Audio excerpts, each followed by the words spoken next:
girl too hard to find. But it is unfortunate that as much as paper is important to us, and we keep it jealously because of the content, we do not have banking recognition for that economic commodity called paper.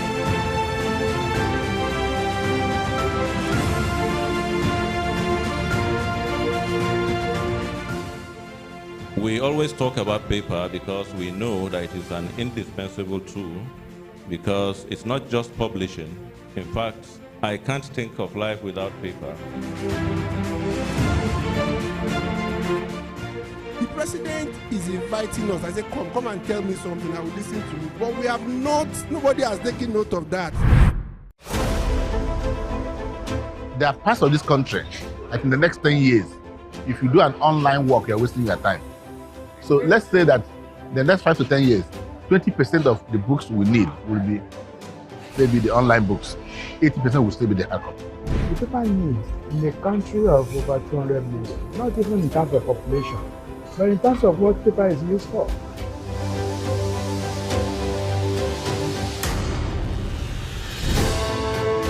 Education is so important. Without education, you can imagine what the nation is going to be. The major problem with us is that we are a consumer nation.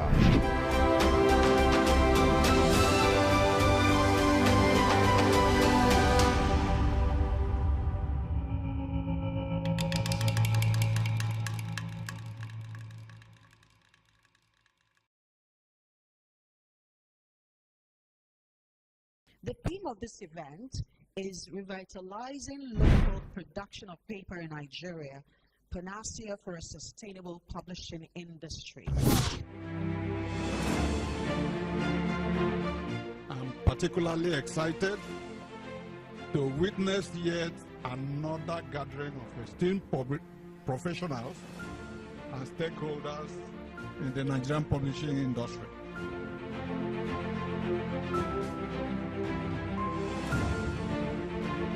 Consequently, my ministry is happy to partner with you in this edition, knowing fully well the potentials of this sector for job creation, wealth creation, poverty alleviation, and revenue generation. She be the reason your night sleep skip. Only a smile, your heart they leap. She not be trumpeter, but she blow your mind. You say this kind girl too hard to find. But it is unfortunate that as much as paper is important to us, and we keep it jealously because of the content, we do not have banking recognition for that economic commodity called paper.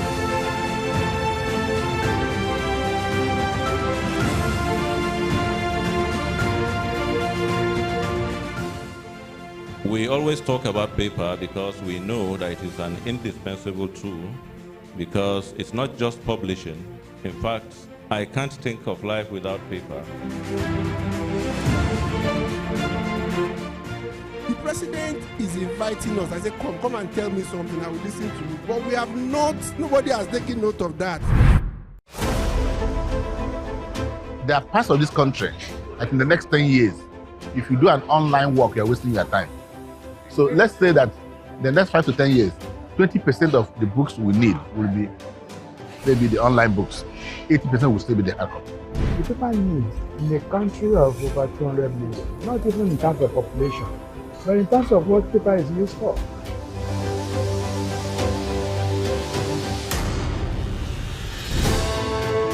Education is so important. Without education, you can imagine what the nation is going to be. The major problem with us is that we are a consumer nation.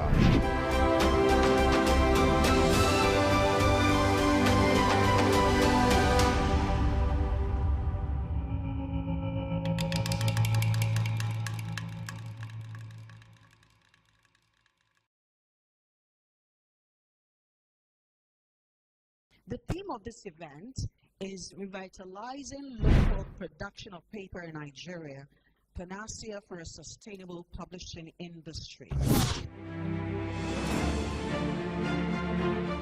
I'm particularly excited to witness yet another gathering of esteemed professionals and stakeholders in the Nigerian publishing industry.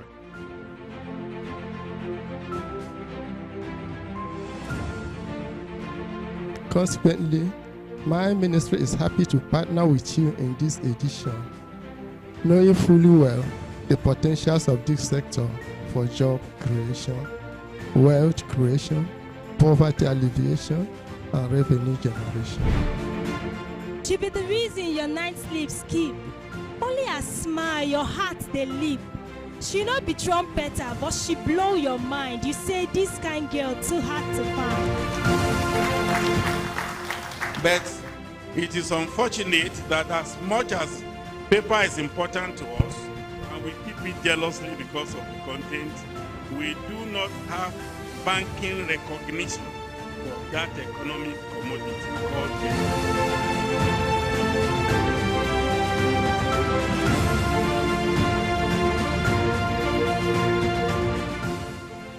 We always talk about paper because we know that it is an indispensable tool, because it's not just publishing. In fact, I can't think of life without paper. The president is inviting us. I said, come and tell me something, I will listen to you. But we have not, nobody has taken note of that. There are parts of this country, like in the next 10 years, if you do an online work, you're wasting your time. So let's say that the next 5 to 10 years, 20% of the books we need will be maybe the online books. 80% will still be the hard copy. The paper needs in a country of over 200 million, not even in terms of population, but in terms of what paper is used for.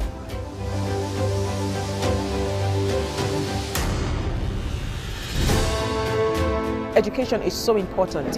Without education, you can imagine what the nation is going to be. The major problem with us is that we are a consumer nation.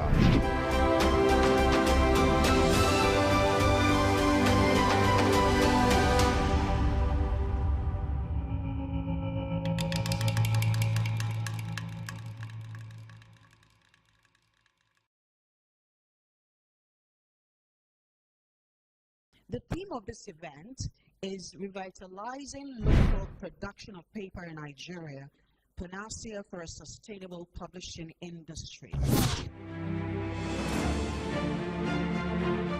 I'm particularly excited to witness yet another gathering of esteemed professionals and stakeholders in the Nigerian publishing industry.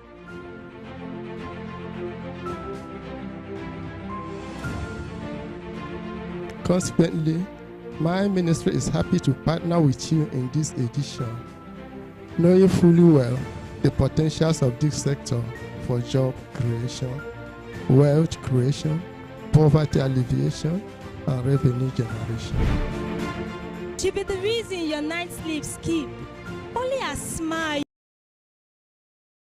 I'm glad to welcome you all to the 2024 annual conference and general meeting of the Nigerian Publishers Association.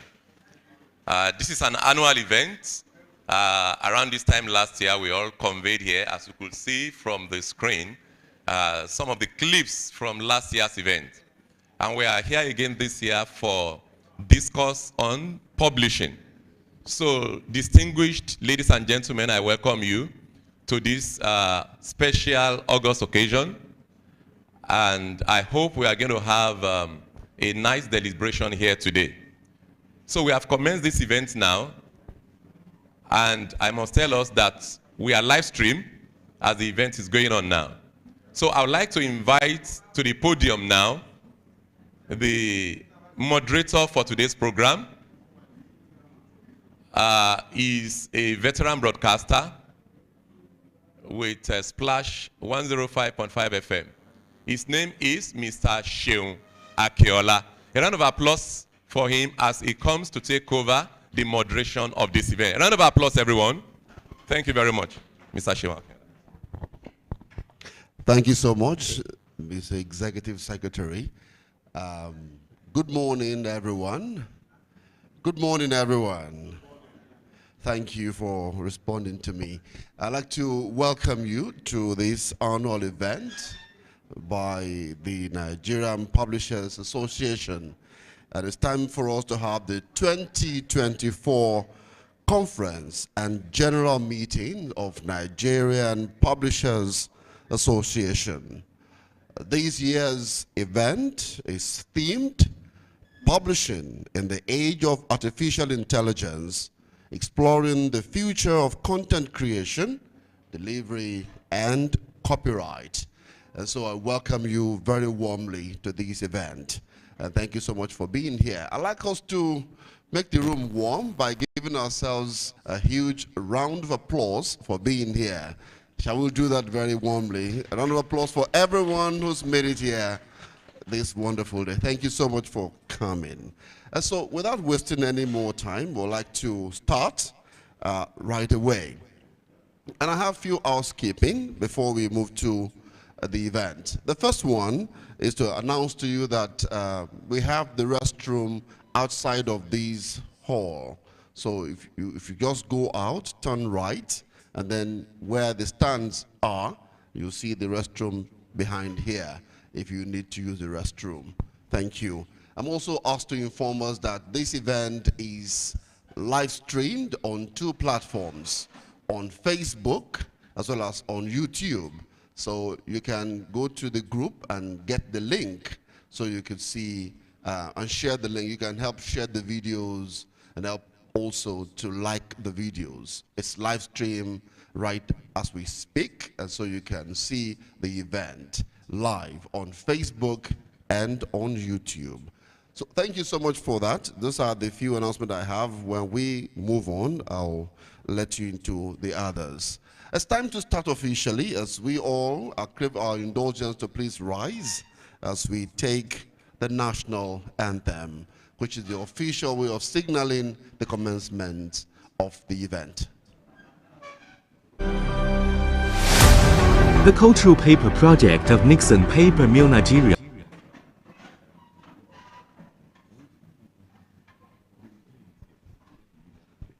So let's have the national anthem.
Thank you for being a good choir, even though I didn't hear us sing.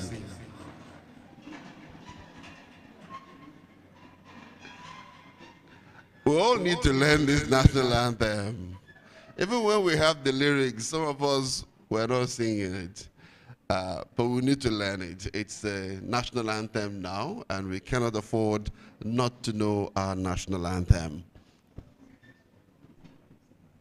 So the event has started, as I said earlier. But before I bring the guests up here for us to listen to them, a few things that I like to bring to our notice.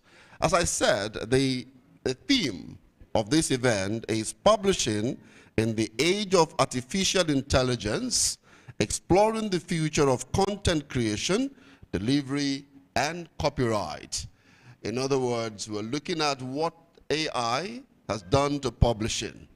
And so we're looking at these issues. I'm looking forward to a lot of things. I don't know what you're looking forward to, but I'm looking forward to a whole lot of things. I'm looking forward to the keynote speaker's perspective about AI and its incursion into publishing. I'm looking forward to him being able to answer a lot of questions, and I will take a number of them so that before we move into introducing him. First, I hope that Dr. Asai will be able to help us understand how AI is reshaping the traditional roles of writers, the roles of editors, the roles of publishers in this publishing industry. I hope that we'll be able to understand the potential benefits of AI in enhancing content creation as well as the distribution of our content in this age. Will AI be categorized as a creator or a tool for creation? Who owns the copyrights of an AI-generated content? I'm wondering. Some of these questions, I hope that we'll be able to find answers to them in the keynote address as well as the panel discussion. And is it possible for us to actually label AI-generated content as AI-generated, particularly when it comes to the area of plagiarism or copyright? I'm sure that is a czar of copyright, and it will be able to speak to these issues. And so these are some of the issues that we might be looking at today at the conference, finding answers to them. And how would AI influence the types of stories that we tell in this age and time? What the publishers will consider as their content. So how is AI influencing that? There are ethical and legal issues, and thank goodness our keynote speaker is also a legal luminary. Is a lawyer, is a law teacher. So should AI-generated content, as I said, should it be explicitly labeled as AI-generated? And I asked who should own the copyright to works created with or entirely by AI system. How can publishers ensure ethical use of AI, especially when training data might include copyrighted materials?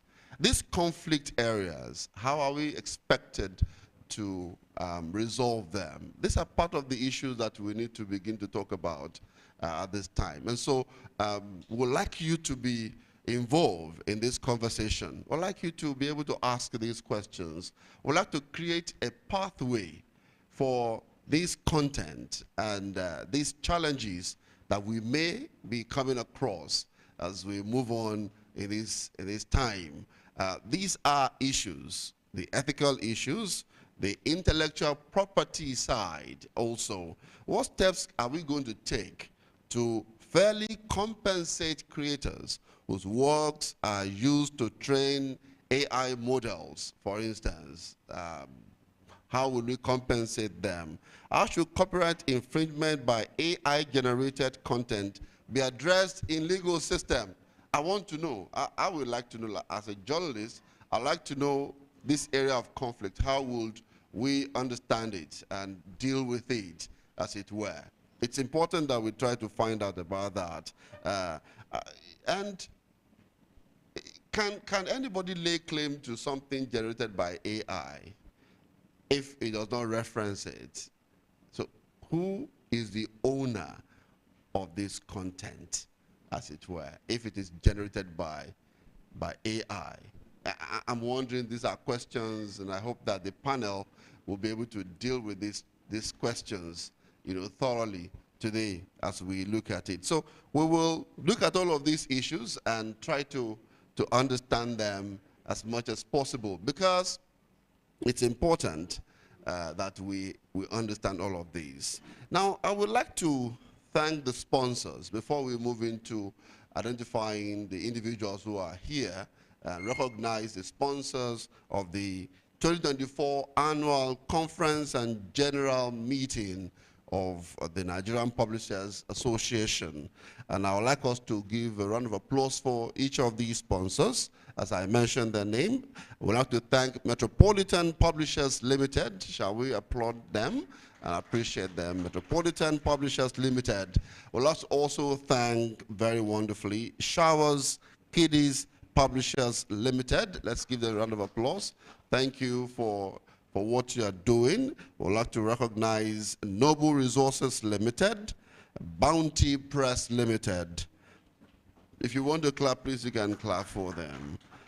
Also want to appreciate Tonad Publishers Limited. Yes, thank you. I'd like also to appreciate Evans Brothers Nigeria Publishers Limited. They are also part of our sponsor. Whole Lot Publishers Limited are equally highly recognized. We want to recognize Fortham Publishers Limited. Spectrum's Books Limited, please clap for them as I say thank you. Don't be tired and don't be stingy with your clap. Thank you, Fortham Publishers Limited. Spectrum Books Limited, we thank you for your assistance. York Press Limited, many thanks for being there. And let me list these ones, then we can clap all together. Top Stars Publishers Limited, Learning Solutions and Spec Publishers Limited, round of applause for them. Thank you very much. That's an exercise, yes. Alliance Publications Limited and Pathfinder Global Educational Publications Limited. Let's applaud them. Thank you so much for that. Please don't be tired, I'm still on. University Press PLC and Fresh Publishers Limited. Let's thank them and appreciate them. Thank you so much for clapping. I'm also told that Epsilon Books and Nixon Paper Mills are equally part of our publishers, and not forgetting Mainstream Publishers Limited. Can we appreciate them as well? Yes. And AFM Publishers Limited, Extension Publications Limited, and Mighty Demolex Publications Limited. Can we appreciate them? These are publishers of note. I also want to recognize and thank West African Book Publishers Limited, Model Educational Book Publishers Limited. Thank you so much. And Learn Africa PLC, Accessible Publishers, are also part of the sponsors of this event. Let me also make welcome Global Books and Publishing Limited, as well as Macadam's Publishers Limited. Round of applause for them. And this last set, Asena Publishers Limited, Everest Pulp and Paper Limited, and CSS Bookshop Limited. Round of applause for them, and thank you. Thank you so much. I'd like to inform us as well that just behind here, if you go out and turn to the right, you will see the book stands. There is exhibition stand just by the side of this building. So the exhibition stand is just right by the side here at my right, your left. You can just go there and also get a hint of what is happening there. I'd like to warmly announce the arrival of the president and chairman in council, also the managing director of Asena Publishers, Chief Uchenna Cyril Anyoke, PhD. Can we give him a round of applause? A rousing one. Mr. Chairman is here. He came in just now. I think we can do better than that. That's the chairman and chairman in council. He's just walking in. Yes. Mr. Chairman, welcome, sir. Welcome, and thank you for gracing this occasion. Thank you so much. Yes, welcome. Thank you so much for being here. We welcome you. So we just welcome the president of the president and chairman in council of Nigerian Publishers Association. We thank you for coming, sir, and welcome, sir. All right. Thank you, Mr. President, for coming. It's just had a seat. And let's welcome him warmly. You're welcome, sir. Thank you so much for coming. All right. So we will move on to introducing our guests right here at this time so we can start the event right there. So let me go on to introduce our guests as they have arrived and recognize them appropriately.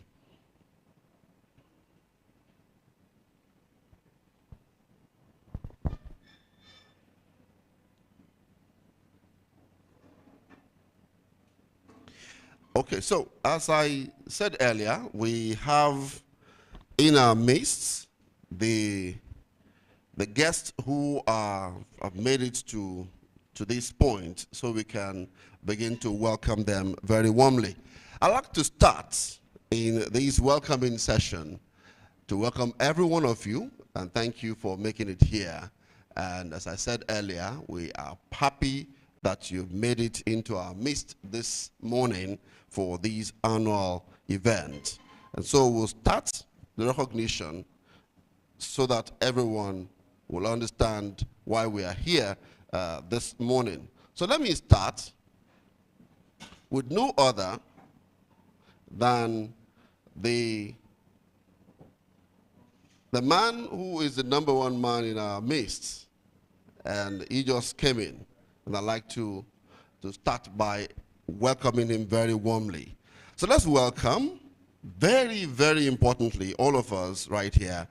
And when I come to talk about him, we will understand it. He's the MD Asena Publishers.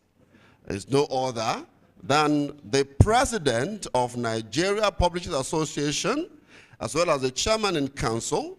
Please let us all rise as we welcome Chief Uchenna Cyril Anyoke, PhD, our president, to this occasion, officially welcoming him. I want us to clap very well for him. Let's clap very well for him. Yes. No, sir. Yes. It's still there. Yes. Thank you. Is he coming here now? Okay.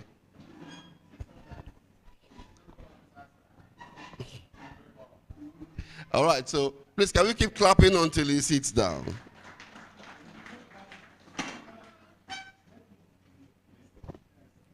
All right, sir, you have to sit. Yes, they are in charge, sir. Mr. President, you're welcome, sir. Thank you so much. And I'd like to also welcome, I hope that he's here, the chairman. Yes, I hope that he's here. Let's welcome the chief consultant, AJ Silicon, and the past president of ICANN. Please, let's make welcome very warmly, Alhaji Razak Jayola, FCA, is the chief consultant, AJ Silicon, and past president of ICANN. Alhaji, welcome, sir. You're welcome, sir. Thank you so much for coming. Okay, and let me also make welcome someone also who's going to be coming forward to sit here. He's an author, a law teacher, an intellectual property enthusiast, I'm told, and also a copyright administrator who in the last 3 decades has contributed immensely to the use of intellectual property as a tool for generating employment, as a tool for wealth creation and sustainable development of the creative economy. It's no other than our keynote speaker for today is the Director General, Nigerian Copyright Commission, NCC.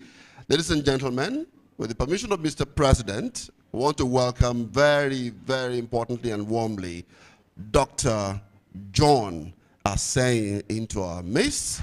I've seen Dr. Asseyin somewhere around. Okay, I've seen him, so we want to welcome him and thank him for being here. So thank you so much for coming, sir. As soon as he comes back into the hall, we'll bring him to the chair to sit right there. The next thing to do is to recognize the presence of the Nigerian Publishers Association current Executive Council members. And that's very, very important. I'll welcome them as we move on to the program. So let's welcome, as I will welcome the President and Chairman in Council, Chief Uchenna Cyril Anyoke, PhD, is the Chairman in Council as well as the President.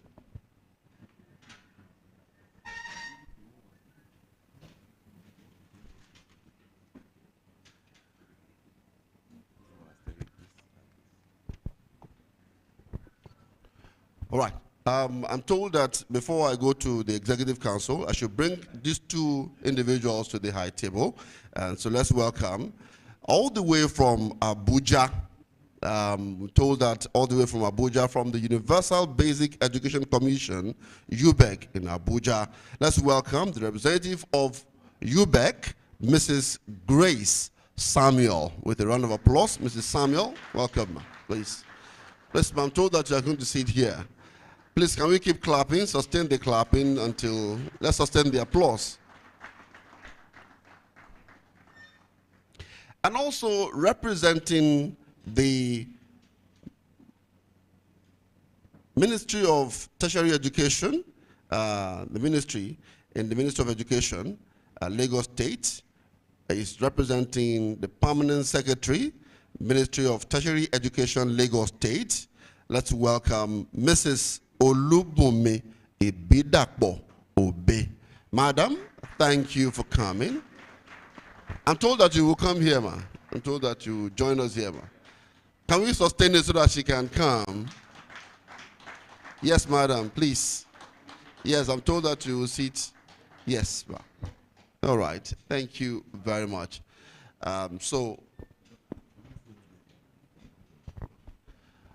All right, I'm informed that our keynote speaker is here, Dr. Asain. Please, a round of applause for our keynote speaker as he's approaching the seat. Yes. Welcome, sir. Thank you very much for coming, sir, and welcome. And so, having introduced the president and chairman in council of the current executive council members, we would like to introduce the rest of the council members this occasion right now. And it's important that we introduce them appropriately. After the president, the next person I would like to introduce to us is no other than the man who sits on top of the planning committee for this annual event this year is no other than the MD CEO of Evans Brothers Nigeria Publishers Limited, is Alhaji Lukman Dauda, who is the vice president of the council. Alhaji, thank you for coming. Thank you so much. I would like to welcome also the deputy president of the association, who are members of the executive council. Let me start with the MD Sterling Publishers, who is also the deputy president West, no other than Madam Folashade Shinkaye. Madam, thank you for being there and welcome. She's the deputy president West. Let me also welcome the MD Global Books, the deputy president North, as we warmly welcome Dr. Tahir Abdulaziz. Thank you for coming, sir. Thank you so much. Right there. Please, let's not be tired of clapping. We have a long way to go. The MD Africana First Publishers, who is the deputy president East, Chief Austin Onwubiko. Welcome, sir, and thank you for coming. Yes, is that back there? Yes, sir. Let's see you. Thank you so much, sir. All right. Those are the deputy presidents from West, the North, as well as the East. And then we move on to the members of the council, the MDHEBN Publishers, Mr. Taye Shogbesan, members of the council. I hope he's here. Okay. I'd like to welcome the Director of Publishing, UPPLC, Mrs. Folakemi Bademosi, a member of the council. Thank you for coming. Okay. I also want to welcome MD Alliance Publications, MD Alliance Publications, Sir J.C. Odu, a member of the Executive Council. Is he here? All right. Thank you so much, sir, for coming. Let me welcome another member of the Executive Council, the immediate past president, Mr. Gbadega Adedapo. Pardon me, Mr. Gbadega Adedapo. Is he here now? Okay, we'll wait until he's here. The MD West African Book Publishers, Mrs. Folashade Omo Ebo, member of the council. Thank you for coming, ma'am. Thank you. Good to have you. We also want to welcome the MD Learn Africa PLC, Alhaji Hassan Bala, a member of the Executive Council. Thank you, sir, for coming. Okay. Let's also welcome a member of the council, MD Showers Publishers, Mrs. Abayomi Ogunlari. Madam, thank you. Okay, yes, welcome, ma'am.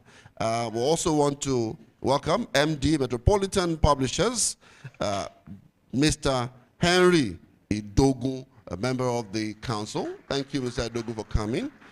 And the man who's tying every knot together and making everything work, I would like to welcome the Executive Secretary of Nigerian Publishers Association, Mr. Emmanuel Abimbola.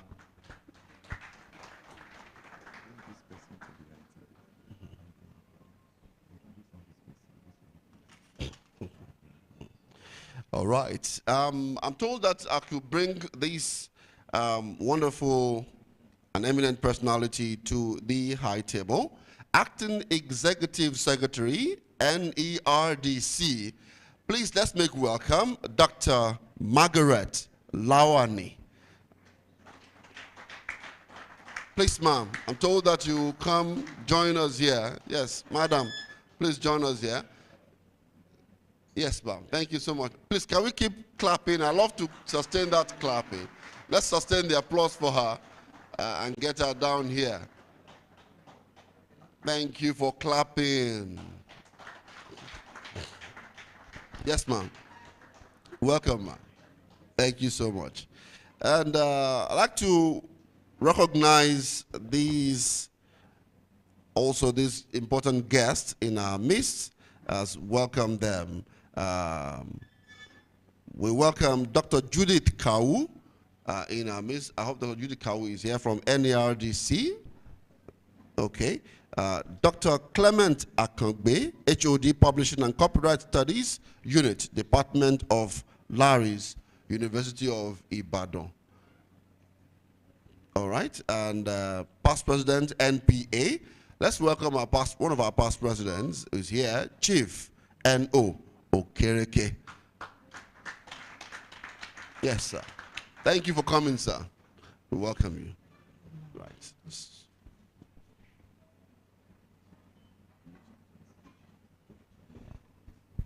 All right, so if we check the program of events, we should be moving on to the next item right now. And that is, we need to begin to listen to the addresses and the speeches at this time. And so the annual conference AGM Planning Committee was headed by no other, as I said earlier, the Vice President. And I'm told that he's the honorary treasurer of African Publishers Network, APNET, and he's going to welcome us. So for his welcome speech, let's have the MD CEO, Evans Brothers Nigeria Publishers Limited, Alhaji Lukman Dauda, looking so dapper as he's coming to the podium for welcoming us to this event. Let's give a round of applause for his welcome speech. Thank you. Thank you very much, the moderator, or do I call you the anchorman? You are the one that will be controlling everybody's activity here today. First of all, let me apologize that we are still at this stage when it's almost 11 o'clock. We apologize for that, but I want to assure you we'll fast-track the process to ensure that we do not leave here later than when we planned, and that will be around 2:30. Having said that, let me start my address by recognizing in absentia the state governor, the host governor of where we are. That is the Lagos State Governor, His Excellency, Mr. Babajide Sanwo-Olu in absentia. I want to also recognize the Honorable Commissioner for Education here represented. I want to recognize also the chairman of this particular occasion, my dear boss. You know, in my primary constituency, that is accounting, we call ourselves professional colleagues. But it will be an aberration for me to be calling a past president of the institute my professional colleague. So it's my boss, a very big senior colleague. So I want to appreciate your coming, sir. Thank you very much.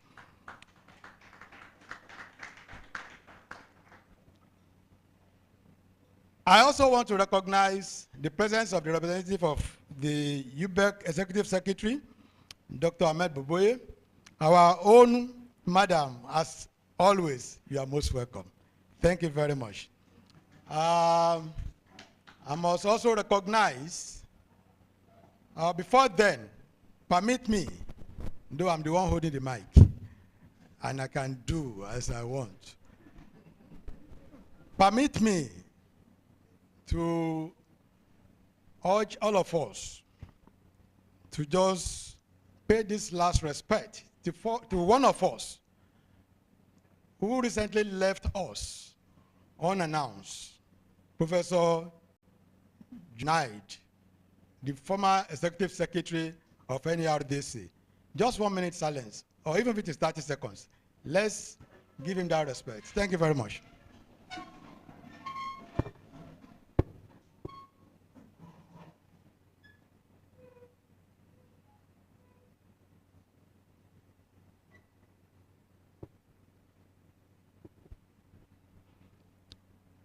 May the soul of Professor Ismail Junaid continue to rest in perfect peace. Thank you very much. Professor Junaid was a very staunch supporter of this particular association. And I want to welcome to our midst the Acting Executive Secretary. May you live long, man. We appreciate your coming. Then, let me now recognize my immediate boss. That is the keynote speaker of today, equally our own. A very, very much passionate DG of the NCC. Very, very passionate. While I appreciate the efforts of the past DGs, we especially appreciate the contribution of the current DG of the Nigeria Copyright Commission, Dr. John Owasen. Thank you very much for coming. Now, my special boss, the one that determines what I do in the association, how far I go. And he has been determining it positively to my own comfort and an advantage. I want to recognize my president, Dr. Chief Hussein Nasril Aneoke, the president and chairman in council of MPA. You are most welcome, sir. I recognize all the deputy presidents here present. I recognize the immediate president, and I recognize our past presidents. I can only see for now our father and a very staunch supporter, Chief Okereke. You are most welcome, sir. Having said that, permit me to recognize all the chief executives of member firms that make up the MPA. I also welcome all the invited guests, members of the press, ladies and gentlemen. It's an honor and privilege to stand before you today as we gather to deliberate, strategize, and envision the future of publishing in an era of unprecedented technological transformation. The theme for this year's conference is Publishing in the Age of Artificial Intelligence, exploring the future of content creation, delivery, and copyright.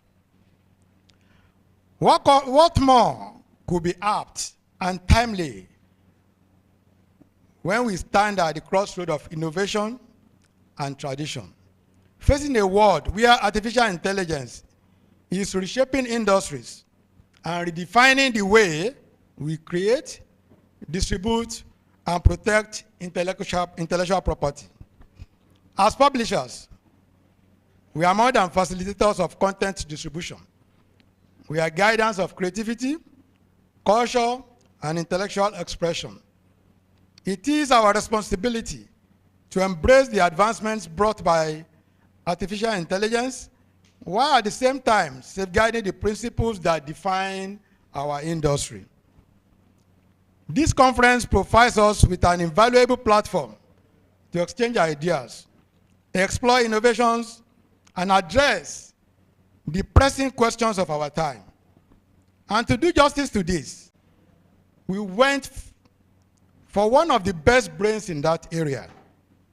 I want to sincerely appreciate Dr. Jonas Sen, the Director General of the Nigeria Copyright Commission, for accepting and be personally present to speak on the theme, in spite of his obvious tight schedule.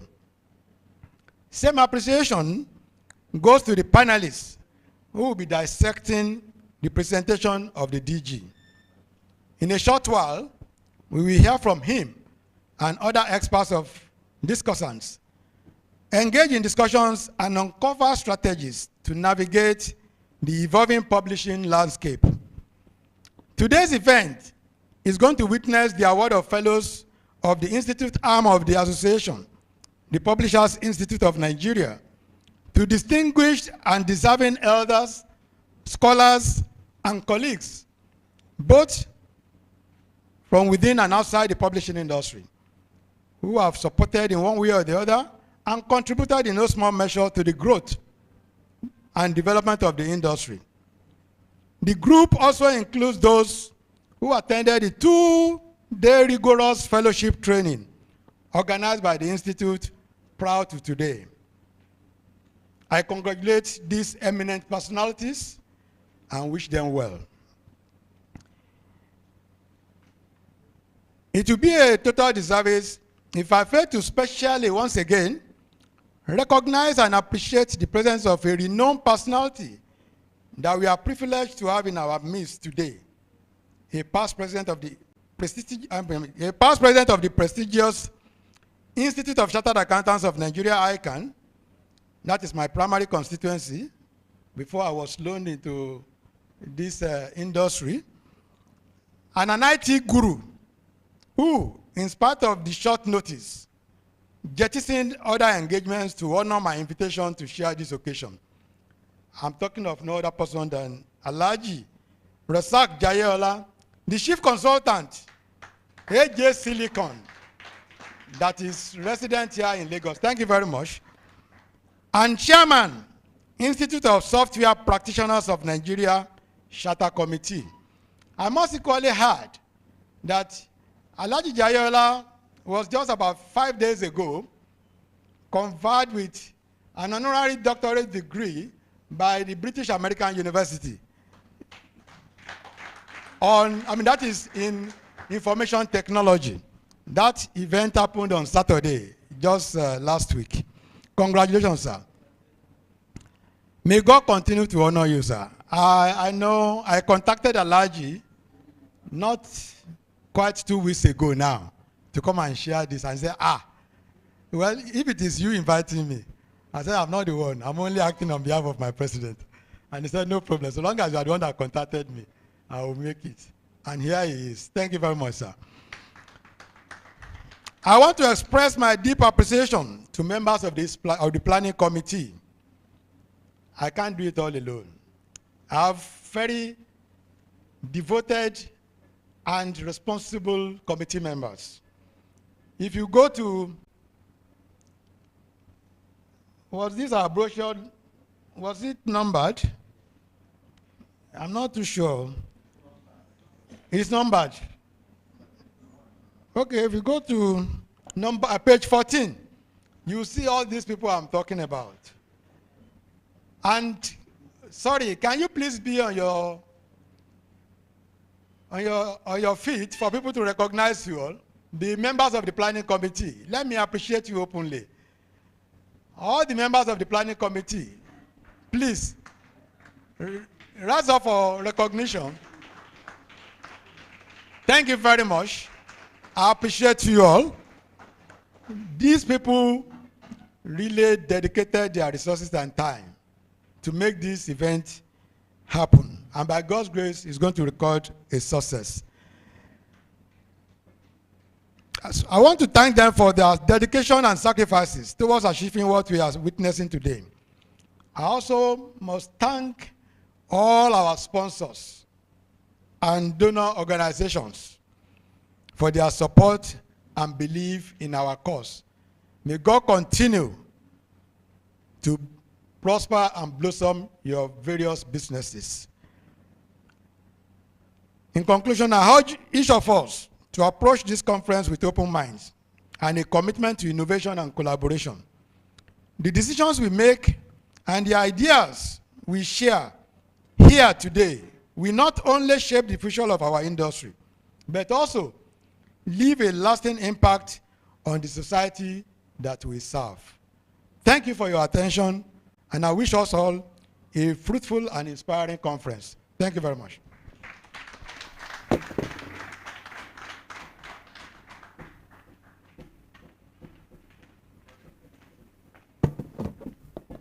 I'm sure we can do better than that. I'm sure we can do better than that. Thank you so much, sir, for those kind words, for appreciation, appreciating those who worked with you, as well as all of us here, and giving us what we should expect from these particular events. So without wasting more time, we'd like to move on to the next item.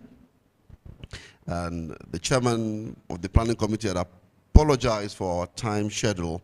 So let's quickly move on to the president's address, as we welcome very warmly the president of this association, as well as the chairman and council. Let's make welcome very warmly Chief Uchenna Cyril Anyoke, PhD, the president and chairman and council of Nigerian Publishers Association, for his address. Welcome, sir. Thank you.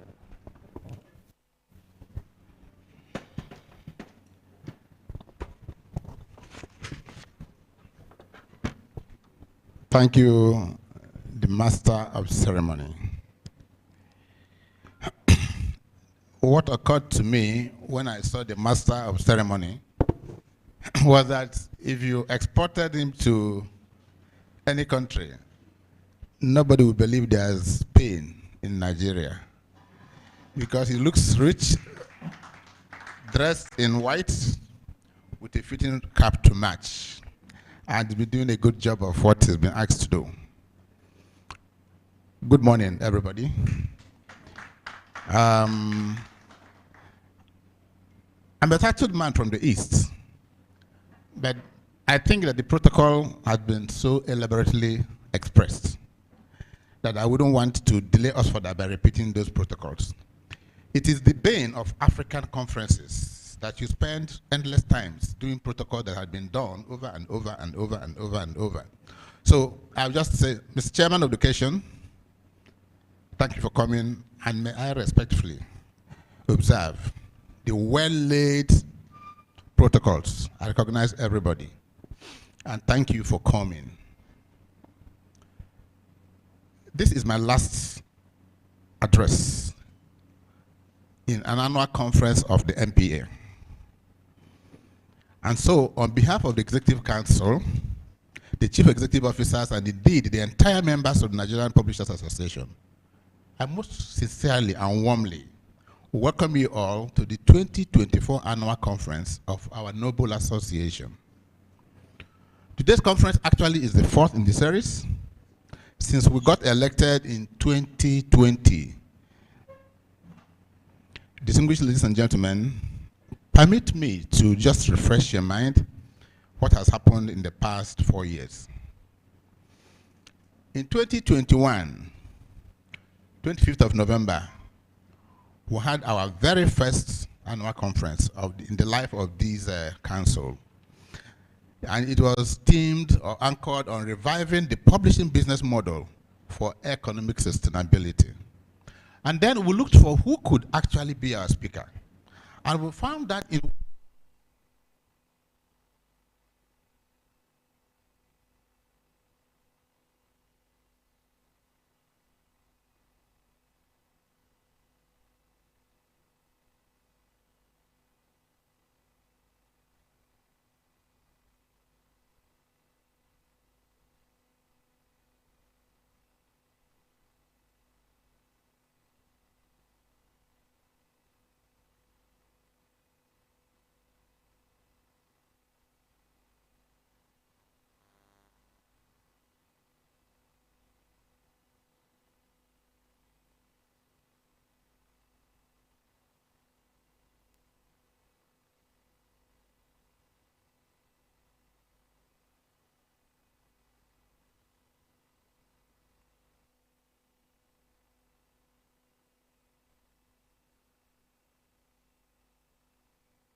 because the truth has been that most times it's Lagos, Ibadan, Lagos, Ibadan.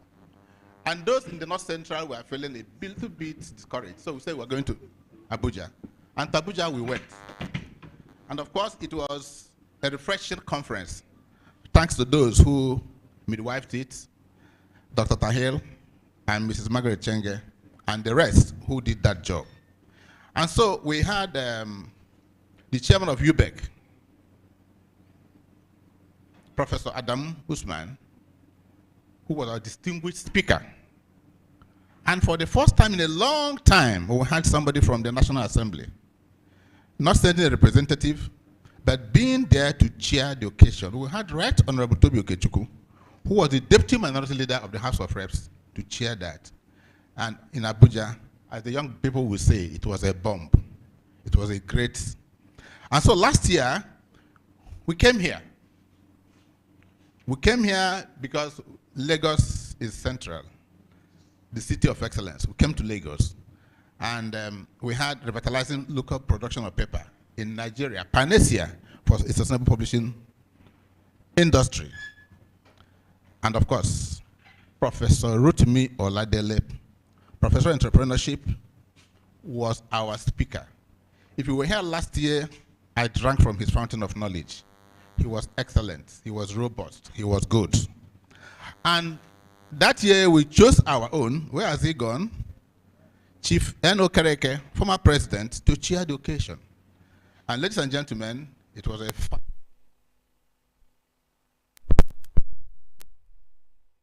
technology is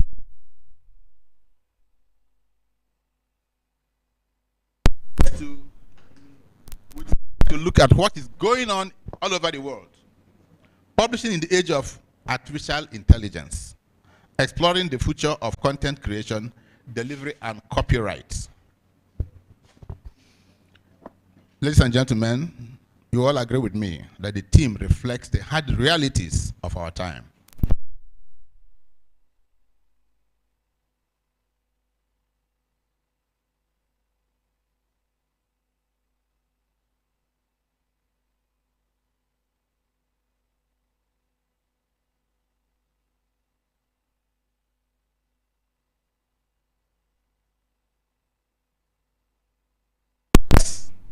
In AI,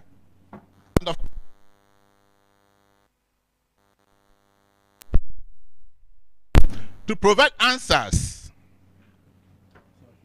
Okay, to provide answers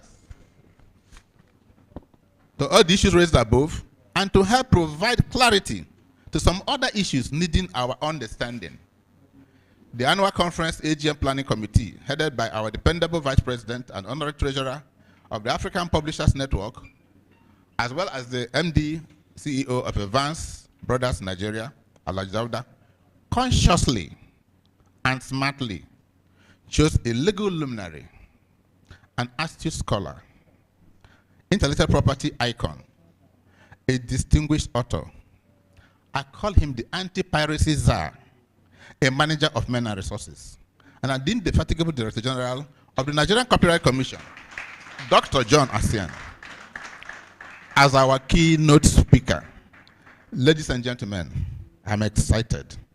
I'm sure you're excited, and I cannot wait to drink from his fountain of knowledge. Doc, thank you very much. The committee itself been wisely elected to have very knowledgeable persons as discussants.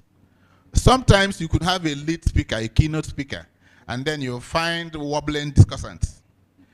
You wish there was no discussion. You would have said, let the keynote speaker go and have his piece. But they decided to choose Mr. David Oluwagbami of the Nigerian Institute of Advanced Legal Studies. You see, when I hear about legal and I hear advanced, I begin to shiver because they're going to advance the knowledge in the legal terms of the University of Lagos. And Dr. Mrs. Yinka Banjo, Chika Banjo, of the Department of Computer Studies, University of Lagos, and Engineer Ifeanyi Avaja, the immediate past chairman, Association of Nigerian Authors, Lagos. Please, can we appreciate them as the guests, as the discussants? I'm sure we'll have a robust discussion conversation on the topic. To chair today's annual conference is a renowned chartered accountant. He has been so, in fact, I'm just told he's a brand new honorary PhD holder. That's just this Saturday. Past president of ICANN, chief consultant, AG Silicon, and managing partner of Razak Jayola and Co. Alhaji Dr. Razak Jayola. May we appreciate him.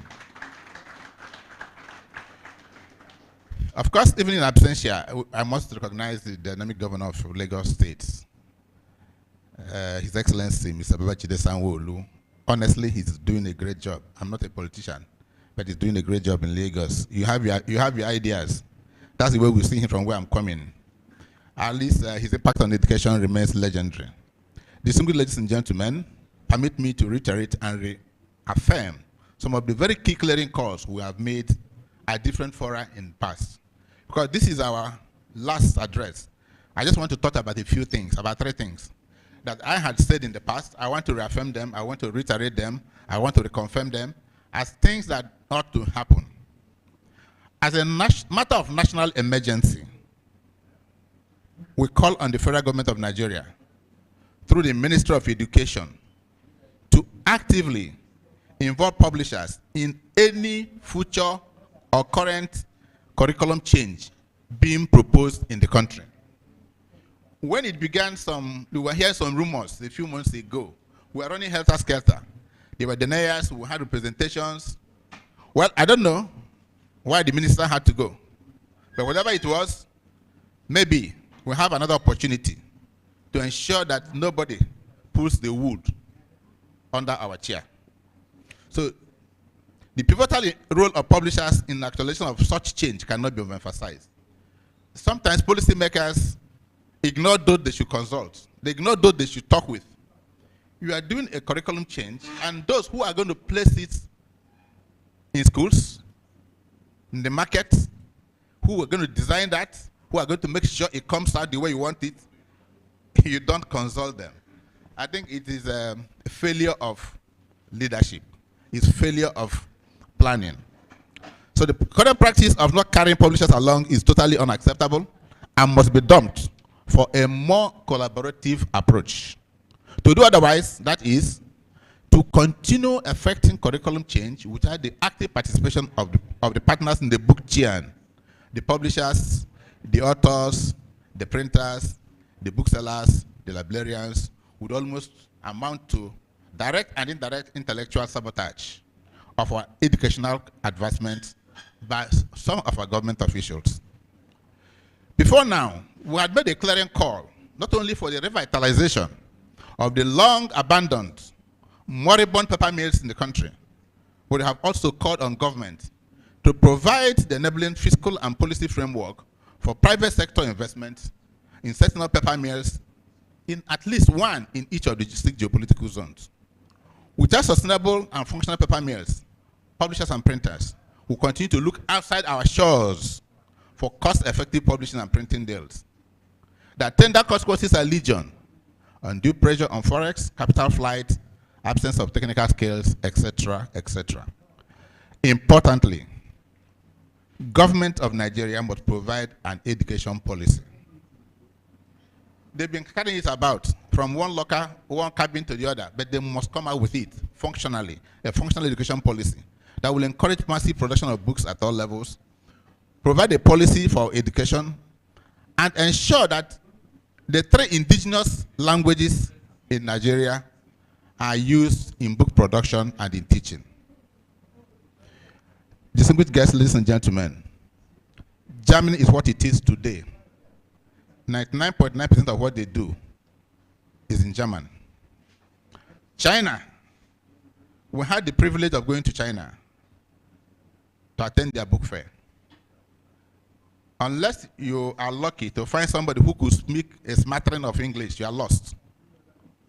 The 1-point-something billion people, over 1 billion, they speak their language, they learn in their language, they write in their language, they develop their science in the language. Japan, India, North Korea. North Korea, they hardly speak English, but of course they're sending people to the moon. They're launching all kind of missiles.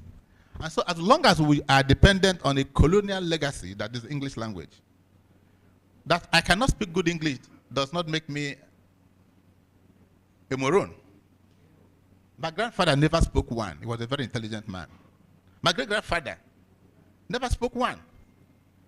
But they were all intelligent.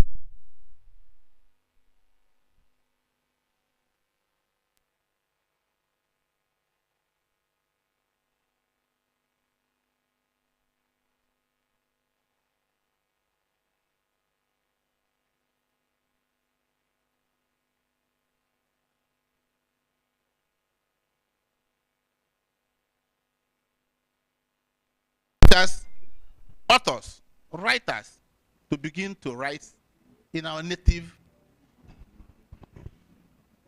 You can't produce a medical doctor without foreign books in Nigeria. Not an engineer, not a computer scientist, even law. But you go to these other countries, they do what? They do that. Turkey, only about 5 universities teach in English. The rest is in Turkish language. And they have one of the best doctors around. So we have a role. I keep asking publishers, why value yourself in pennies when you are worth a king's ransom? We are worth a king's ransom. You know, when they kidnap a small man, the ransom is small. When they kidnap a king, the ransom is huge. So why do we value ourselves in pennies when we deserve a king's ransom? It is because we do not realize the importance, the pivotal role that the publishers are playing. Could you imagine for one moment, labor will go on strike, electricity will go on strike, publishers, we can go on strike. We can say for the next year, we are not producing any book. Don't sell to anybody. Don't sell anything, whether hard copy, e-copy, audio copy. Then just can you mirror Nigeria? Darkness. So we have a great role. We have a central role in turning engineers. All of us here, if you didn't read books, I don't know where we'll be today. Maybe we'll be in our mother's farms in the village. It is because publishers have been able to publish and made available all those books that we read. That's why we're here blowing grammar. So we are actually very important to society. Appreciation. Of course, I need to appreciate our founding fathers. You know, MPA will be 60 years next year. 60 years. 60 years next year. Some men and women, in their foresight, in their imagination, in their dream, made a conscious choice. They made a decision. They elected to establish this. I don't want to go to the history. Because if I go to the history, well, I don't know what Felix is going to elicit. But they founded MPA and will be 60 next year. So wherever they are, living, dead, in heaven or wherever, we want to appreciate those founding fathers for the sacrifices they made. They never knew that the seed they were sowing would get this big.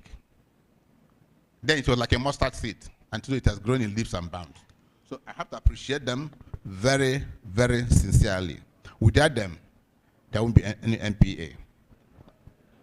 The CEOs, the chief executive officers of the NPA, of course, your uncommon support has made it possible for us to be here.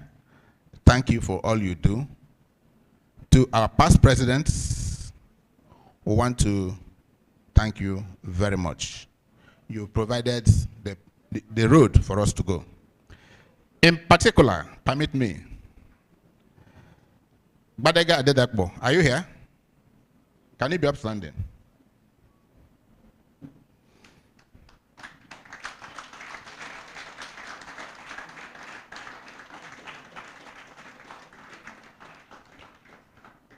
I asked him to be upstanding because it is one thing to belong to an association, it is one thing to love your association. It is another thing to be committed to your association. It is also one thing to fight for your association. I met this young man in the course of publishing when he was running for, in fact, when he was running for president. I wanted to run that year. Yeah. And I said, no.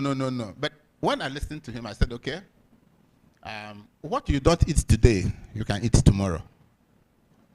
But I wouldn't be like the typical Nigerian politician, that if it is not me, then we will move forward. That's the way Nigeria is where it is today. You go for an election, you spend 20 years in court. So this man became president and realized that for over 50 years and counting, the Nigerian Police Association had no plot of land of their own. Not talk of a building. So, you know, for 55 years, this big organization had not one room of their own. It takes a visionary leader. It takes a manager of men and resources. It takes a motivator to say, if that's the only thing I'm going to do in my 4 years.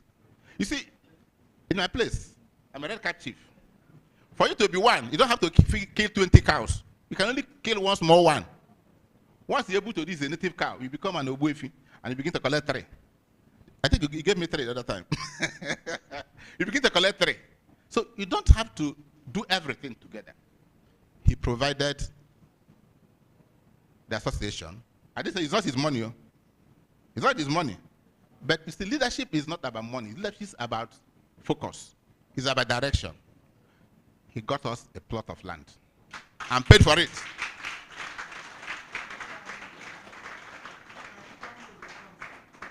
Huh? No, I see him there. Thank you very much. I do the second wedding. This one you're on a bow tie. You can sit down. That thing he did, that singular effort he did, led me and my very wonderful team into building, constructing a small but permanent office for the NPA. If that was not done, and that is the love of continuity in government, if that thing was not done, do you know that for a man, where I come from, if you're 50 years, you don't have a home. You do not build a house in my village. If you like, live in Ikoyi and all these places, you are nobody. Whatever you do outside, you have to bring it home. Okay? So that gave us the impetus to start what we have.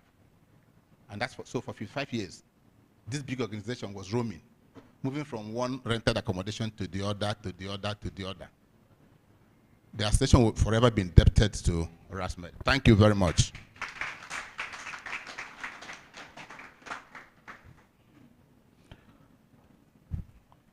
Well, I called him the anti-piracy czar. You know, czar is a Russian, he's an emperor. But Dr. John Essien and the entire management of the Nigerian Copyright Commission, they deserve a special appreciation. He's more committed than publishers. He's more, he is DG of Copyright Commission. He's not DG of MPA. of the intellectual property, creative arts all over Nigeria. That this is our Oga. But his love for MPA. Sometimes he thinks I'm too slow. Who was the president? Was Mr. Go Slow. He thinks I was too slow. He's so passionate about what we do. And it's not in my, to start recounting all the near-death sentences I'd had. We had to go to Ajegunle.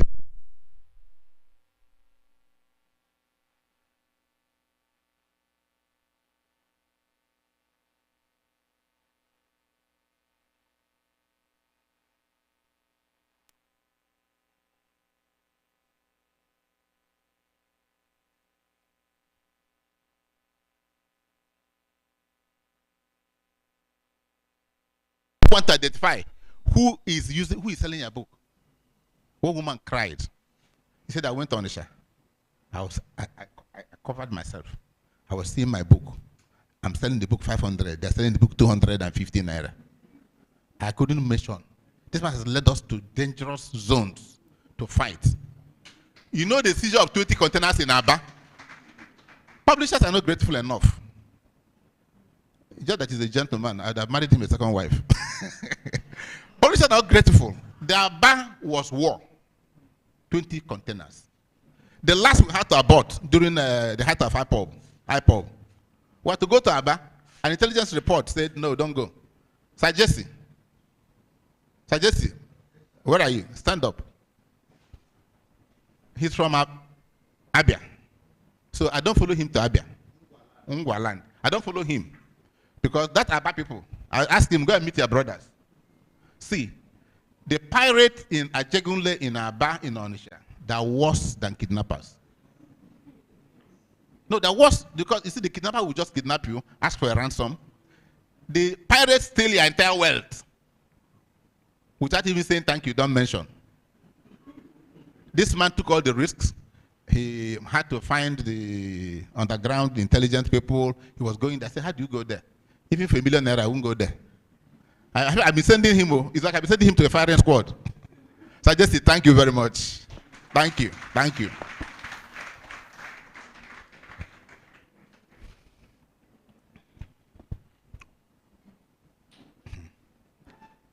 Dare Oluwatui. Dare Oluwatui. Where are you? Dare Oluwatui is upstanding. He is the CEO of TSS Bookshops.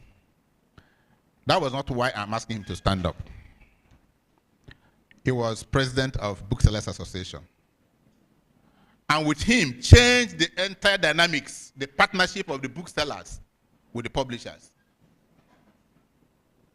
Then somehow we leapfrogged him into being chairman of Nigerian Book Fair Trust. He's still my boss there.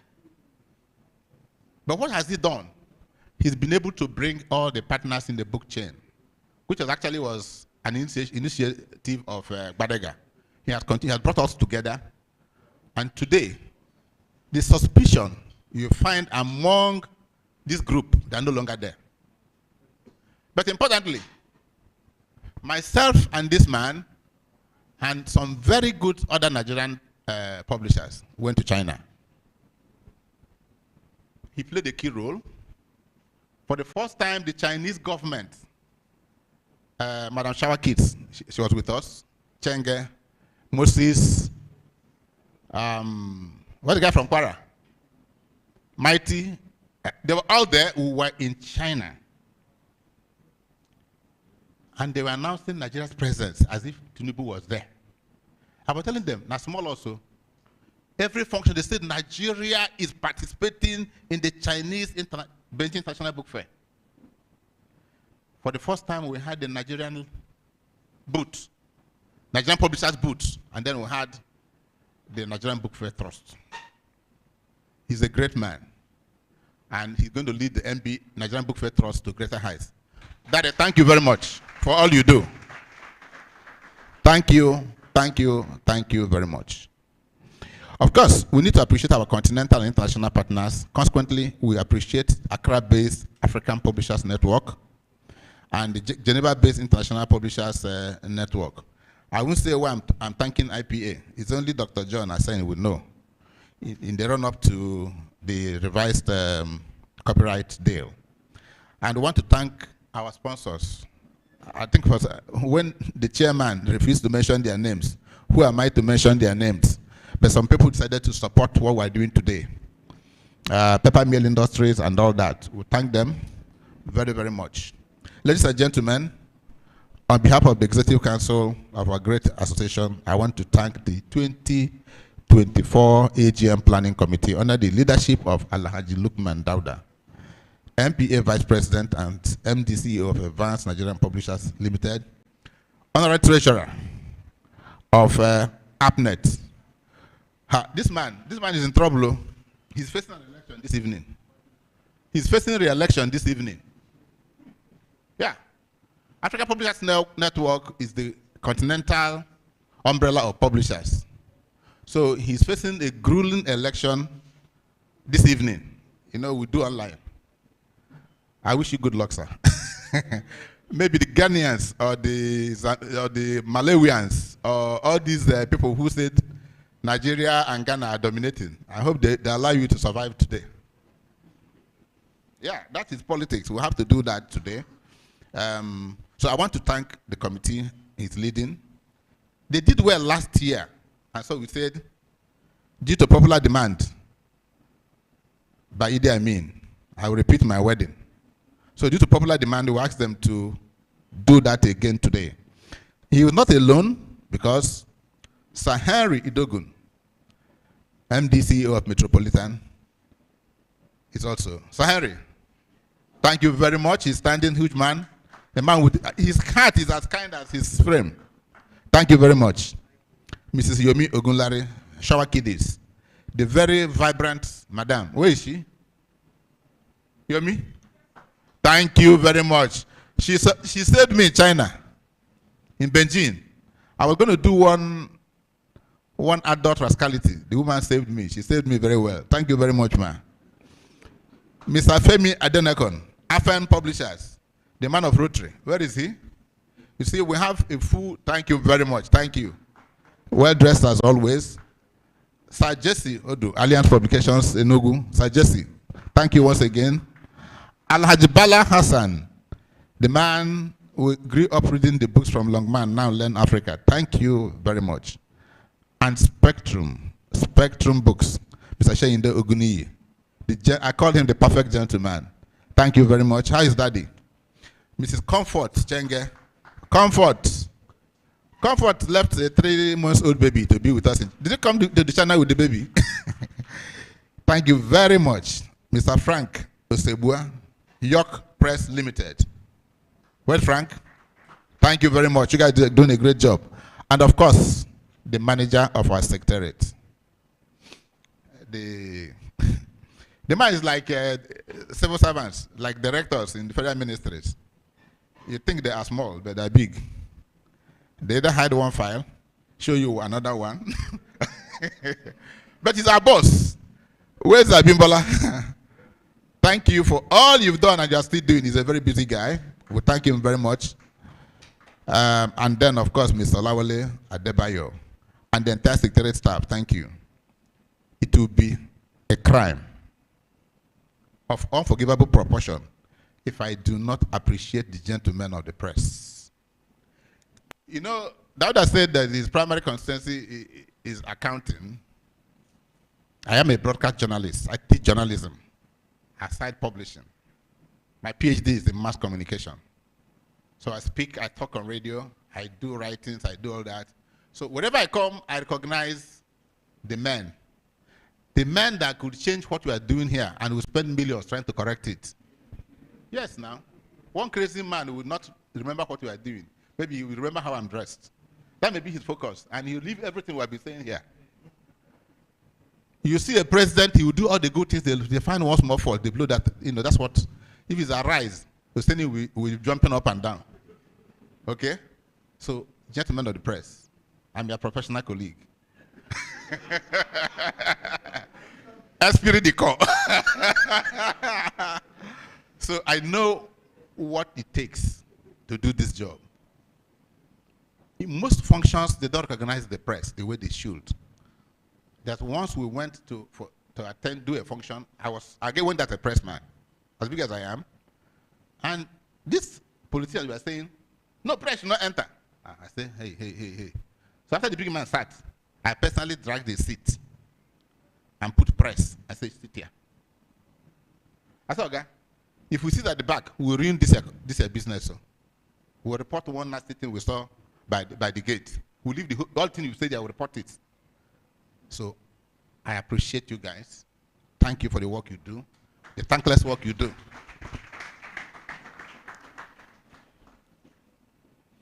Finally, let me appreciate, I hope they are here, school heads, teachers, pupils, and students.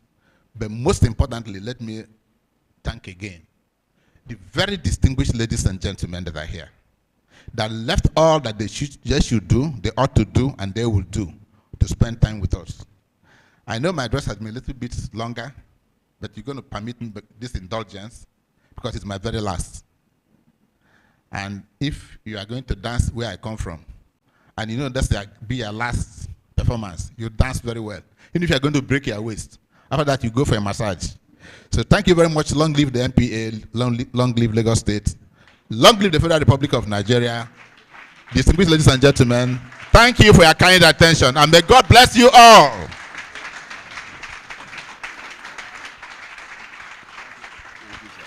Thank you, sir.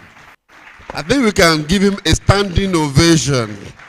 Shall we? Shall we give the president a standing ovation? Yes, I think he deserves a standing ovation. Thank you. Thank you so much. Thank you so much. Yes, please be seated. Thank you very much. Beautiful speech. I love the fact that he appreciated the people that work with him, his team, and thank you, Mr. Chairman, for being that appreciative. Thank you so much for that. He was also farming the journalists. So I was wondering, thank you, sir, for being one of us. You know, thank you. Right, without wasting more time, we're moving on to the next item because the time is fast spent. It's time to listen to the chairman's remarks. So, with the permission of the president, let me welcome to the podium at this time the chairman of this occasion is no other than the chief consultant, AJ Silicon, and the past president, ICANN. Sir, welcome Alhaji Razak Jayola, FCA. Please a round of applause for our chairman.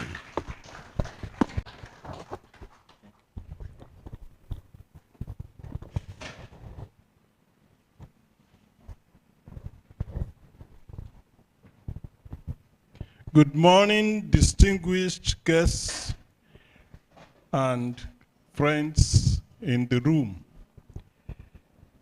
Kindly permit me to quickly do 2 recognitions and stand on existing protocols as the President has said. Our highly revered President of this association, Chief Uchenna Cyril Anyuke, PhD. Thank you for that beautiful address. I also wish to recognize the DG of Nigeria Copyright Commission. I've heard so much about you. I'm really excited to listen to you. God will continue to give you wisdom. Alhaji Lukman Dauda reached out to me the other day. Don't mind his denial of our being professional colleagues. Other than that, he is my junior brother, he is my friend, he is my confidant. Please, let's give him a round of applause. So kindly permit me to stand on existing protocol. It is my great honor to welcome you to this year's conference of educational publishers in Nigeria and stakeholders. Our gathering today comes at a critical time as we navigate an era reshaped by technological advancements, especially artificial intelligence. The theme of this year's conference is Publishing in the Age of Artificial Intelligence, exploring the future of content creation, delivery, and copyright.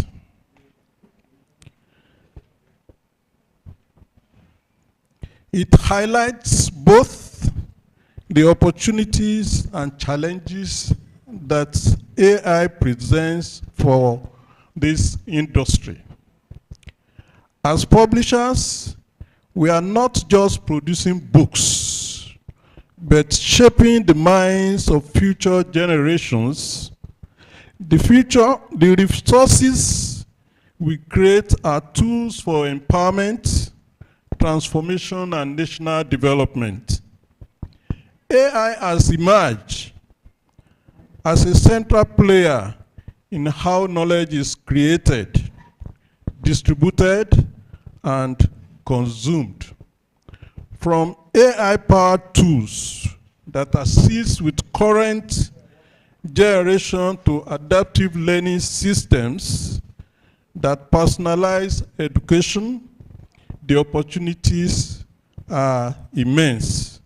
However, these advancements come with challenges. The first has to do with content creation. How can we use AI to enhance the quality and relevance of our materials while maintaining the creativity that defines our work?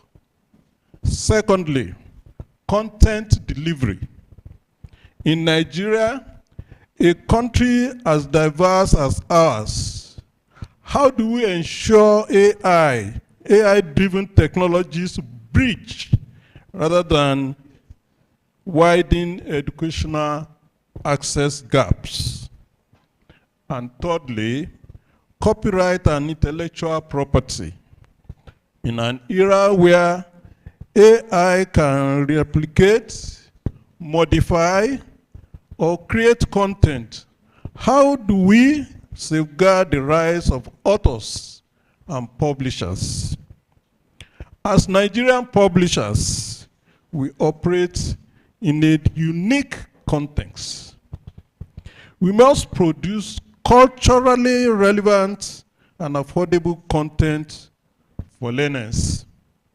We continue to battle piracy, just like Mr. President has emphasized in his speech, which undermines our efforts and the value of creative work. We face the challenge of adapting global AI technologies to local needs, often within limited infrastructure and resources. Despite these hurdles, this industry has shown resilience and innovation. This conference is an opportunity to explore how we can harness the power of AI to overcome challenges and unlock new possibilities for educational publishing in Nigeria. Over the next 2 days, we will hear from experts in technology, publishing, and education who will help us understand AI's implication for this industry. Through keynote presentations, panel discussions, and interactive sessions, we will explore how AI can create adaptive, engaging educational content for Nigerian learners, discuss strategies for improving access to education using AI, particularly in undeserved communities, delve into the evolving copyright landscape and its impact on Nigerian publishers. Our discussion will shape how we embrace AI, ensuring we remain true to our mission of providing learners with high quality, accessible, and relevant resources that prepare them for the future. I encourage all of you to participate actively in these conversations, share ideas, and collaborate to find solutions that will propel this industry forward.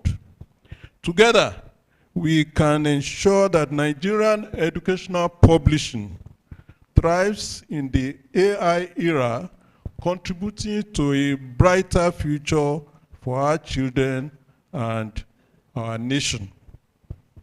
Thank you for your dedication to education and your commitment to innovation and excellence. Let us embark on this journey of exploration and growth. Thank you, and I wish you all fruitful, inspiring conference.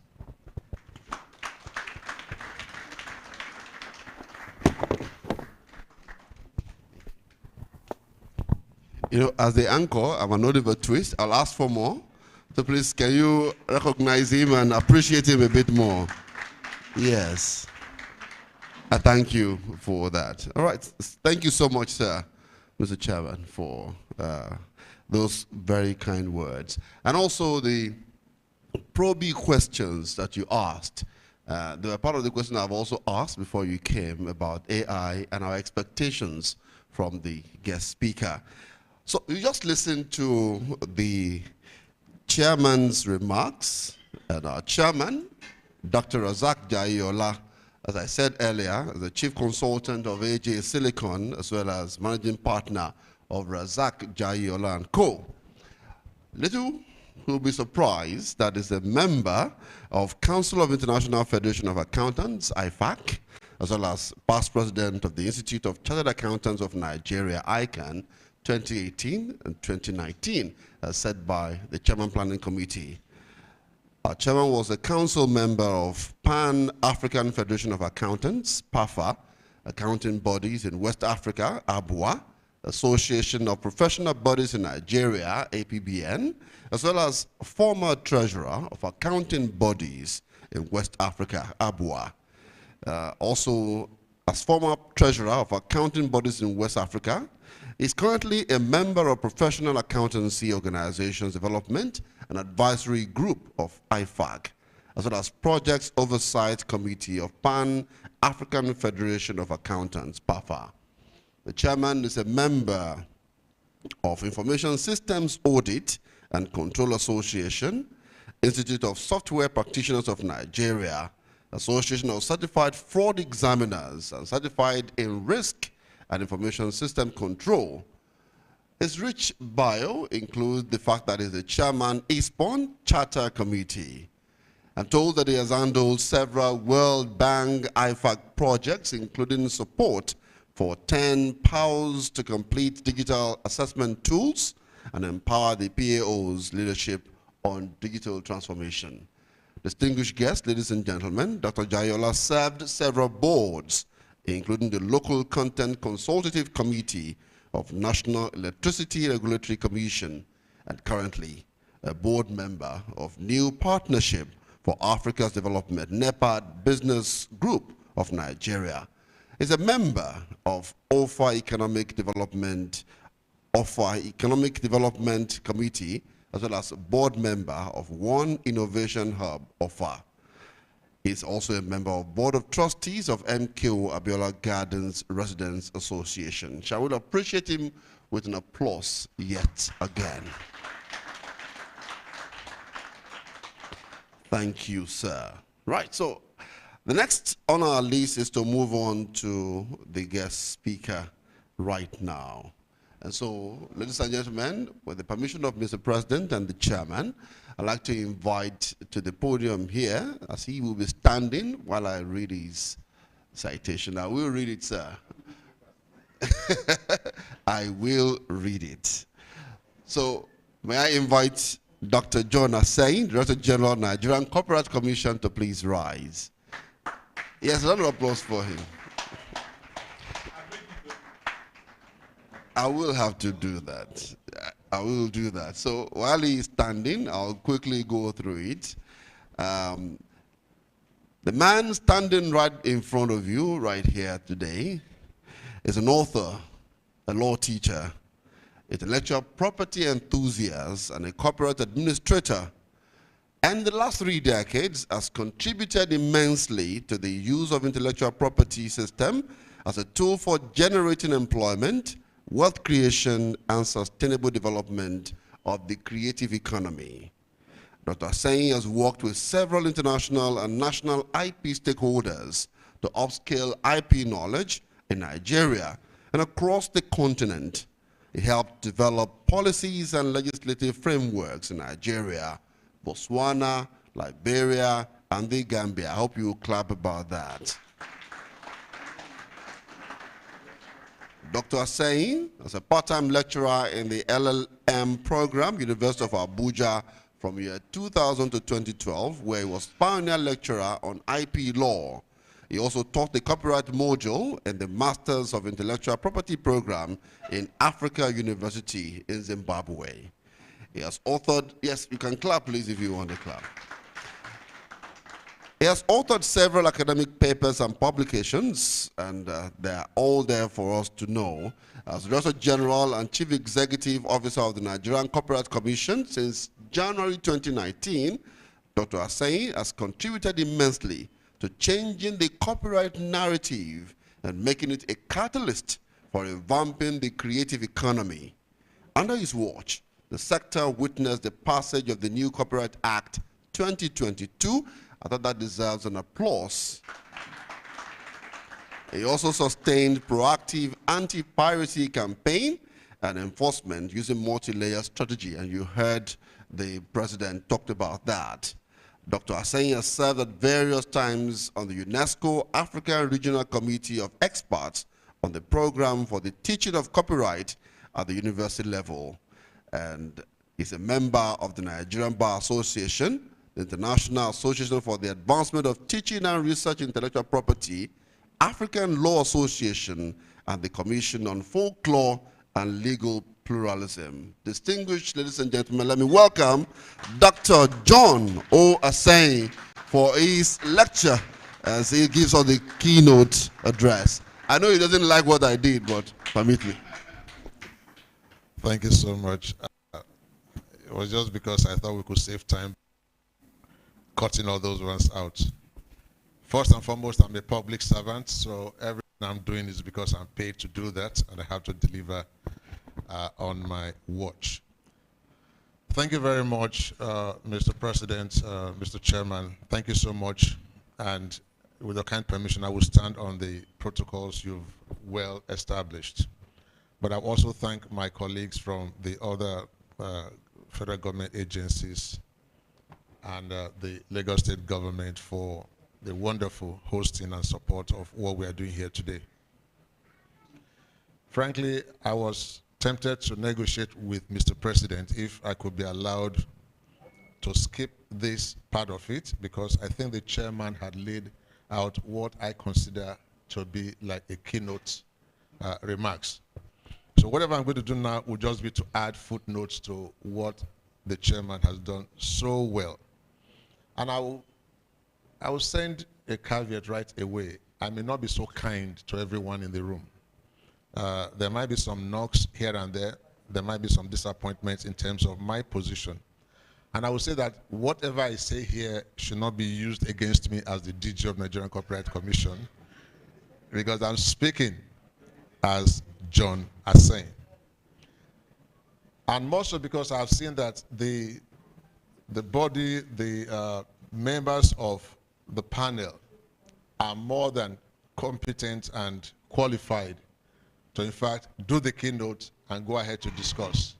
When I saw the experts you are bringing to the panel, I thought you had turned it upside down, because these are eminent colleagues who know the subject so well. So I will just say a few things and leave them to do the details.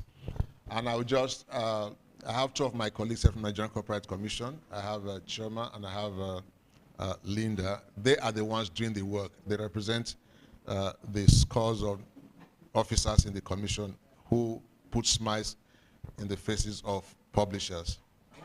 Thank you so much.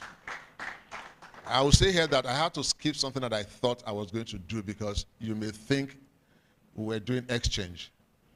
I had thought I was going to invest every past president and serving president of NPA as special corporate ambassadors. But if we did it here, you would say, oh, these people don't have money to invite us. They are coming to use our event to give us the investiture. So we'll still do that because you've done so well and you've been wonderful in pushing the corporate narrative and changing it for the better.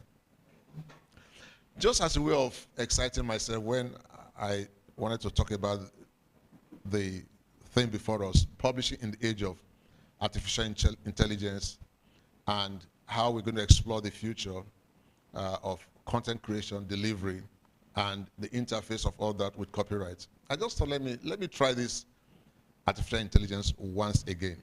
We all interface with AI. I mean, on a regular basis today, we all interface with AI.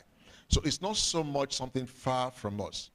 And I'm one of those who had always believed that there was too much hype around AI. We can quietly follow the developments, use the tools and the rules available to us, and make some change in how we do things and bring about a wholesome interface with AI. But I see that more and more people are talking about it, and it might just be a good time to seriously look at what is ahead of us. So I just casually, I told ChatGPT to just give me a poem in Shoyinka style, you know, and I said it should be about publishing in the age of artificial intelligence. And in less than 10 seconds, less than 5 seconds, it rolled out something for me and said, wow. Okay, let me hear you. And he gave me a heading for the poem, and it says, Whispers of the Loom. Huh. And I'm like, where do you get this from?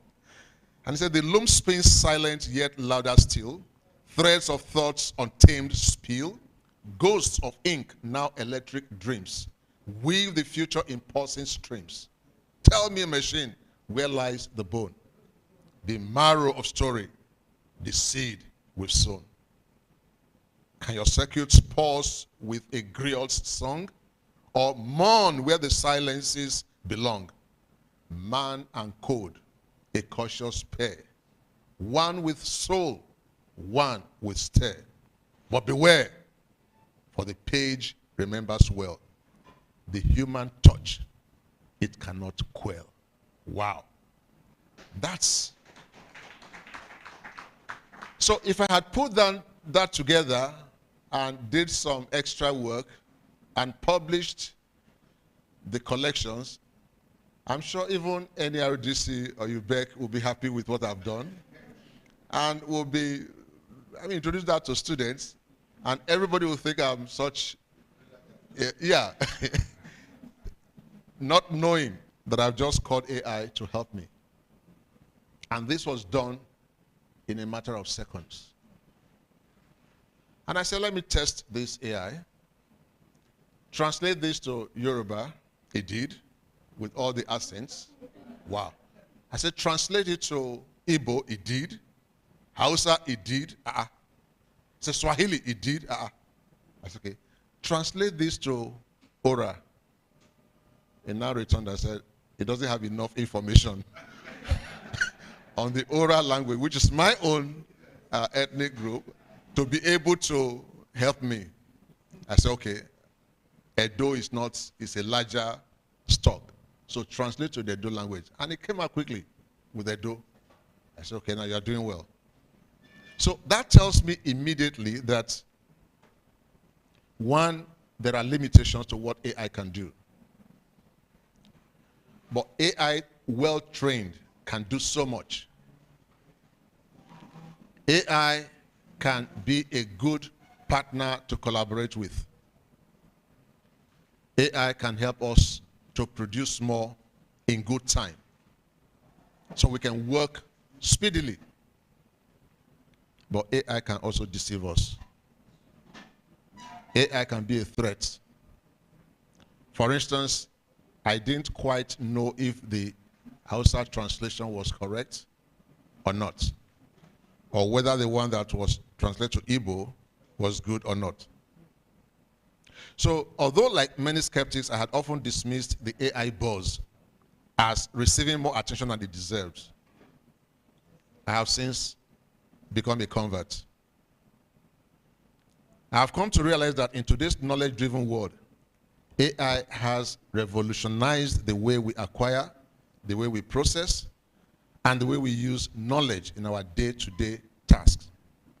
Incidentally, in this year, 2024, the Nobel Prize in Physics went to two deep thinkers, quote and unquote, John Hopfield and Jeffrey Hinton, for their fundamental discoveries and inventions that enable machine learning with artificial neural networks.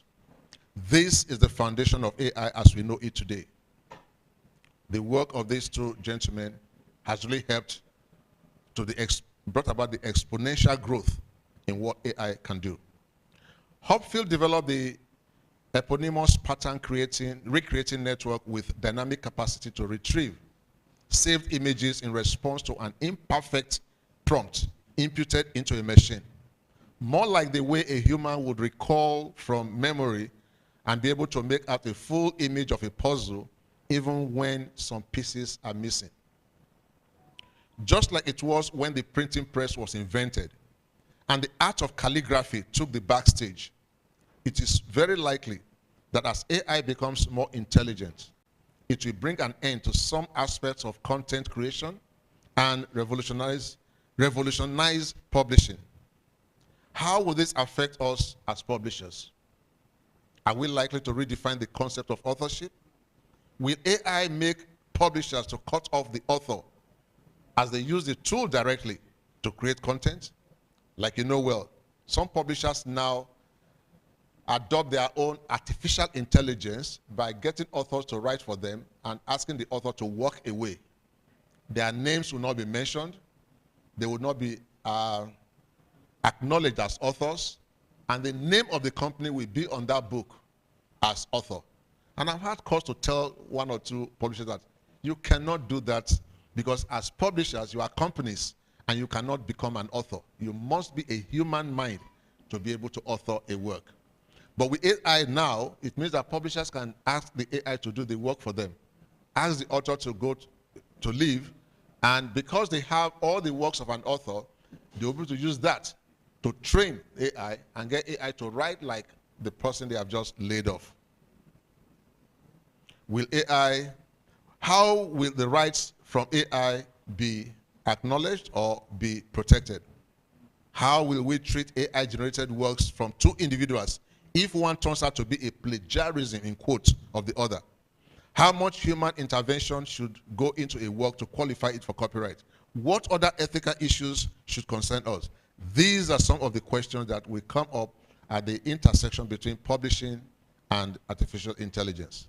In fact, I tried ChatGPT and kept repeating the same thing to write another poem. I want to see if it will end up writing the same poem more than once. But it kept writing different poems. And I said, this guy, I will catch you somewhere.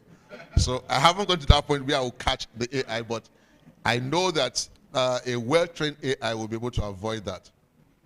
So for clarity, although AI is being used generally at this conference, it is important to note the difference between AI simpliciter and generative AI, which is the strain of AI that has been most disruptive in the creative industry.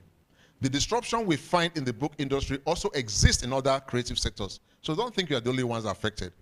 For instance, Robotor, an AI-assisted robot, is able to replicate with precision the most intricate sculpture like a skilled sculptor. So show him any sculpture, any image, and you want it put on marble or carved from marble, Robotor will give you that sculpture without the controller of the robot doing so much. But at the end of the day, the final finishing will be done by man. AI generates content in the field of music, in film, in news reporting, etc. It's getting better at composing music or giving the author a first draft of a story, book, or a novel. It can edit, it can index, it can, in fact, rearrange your whole text at speed that could never have been attained by the human brain. This immediately got me thinking about the ease of authorship.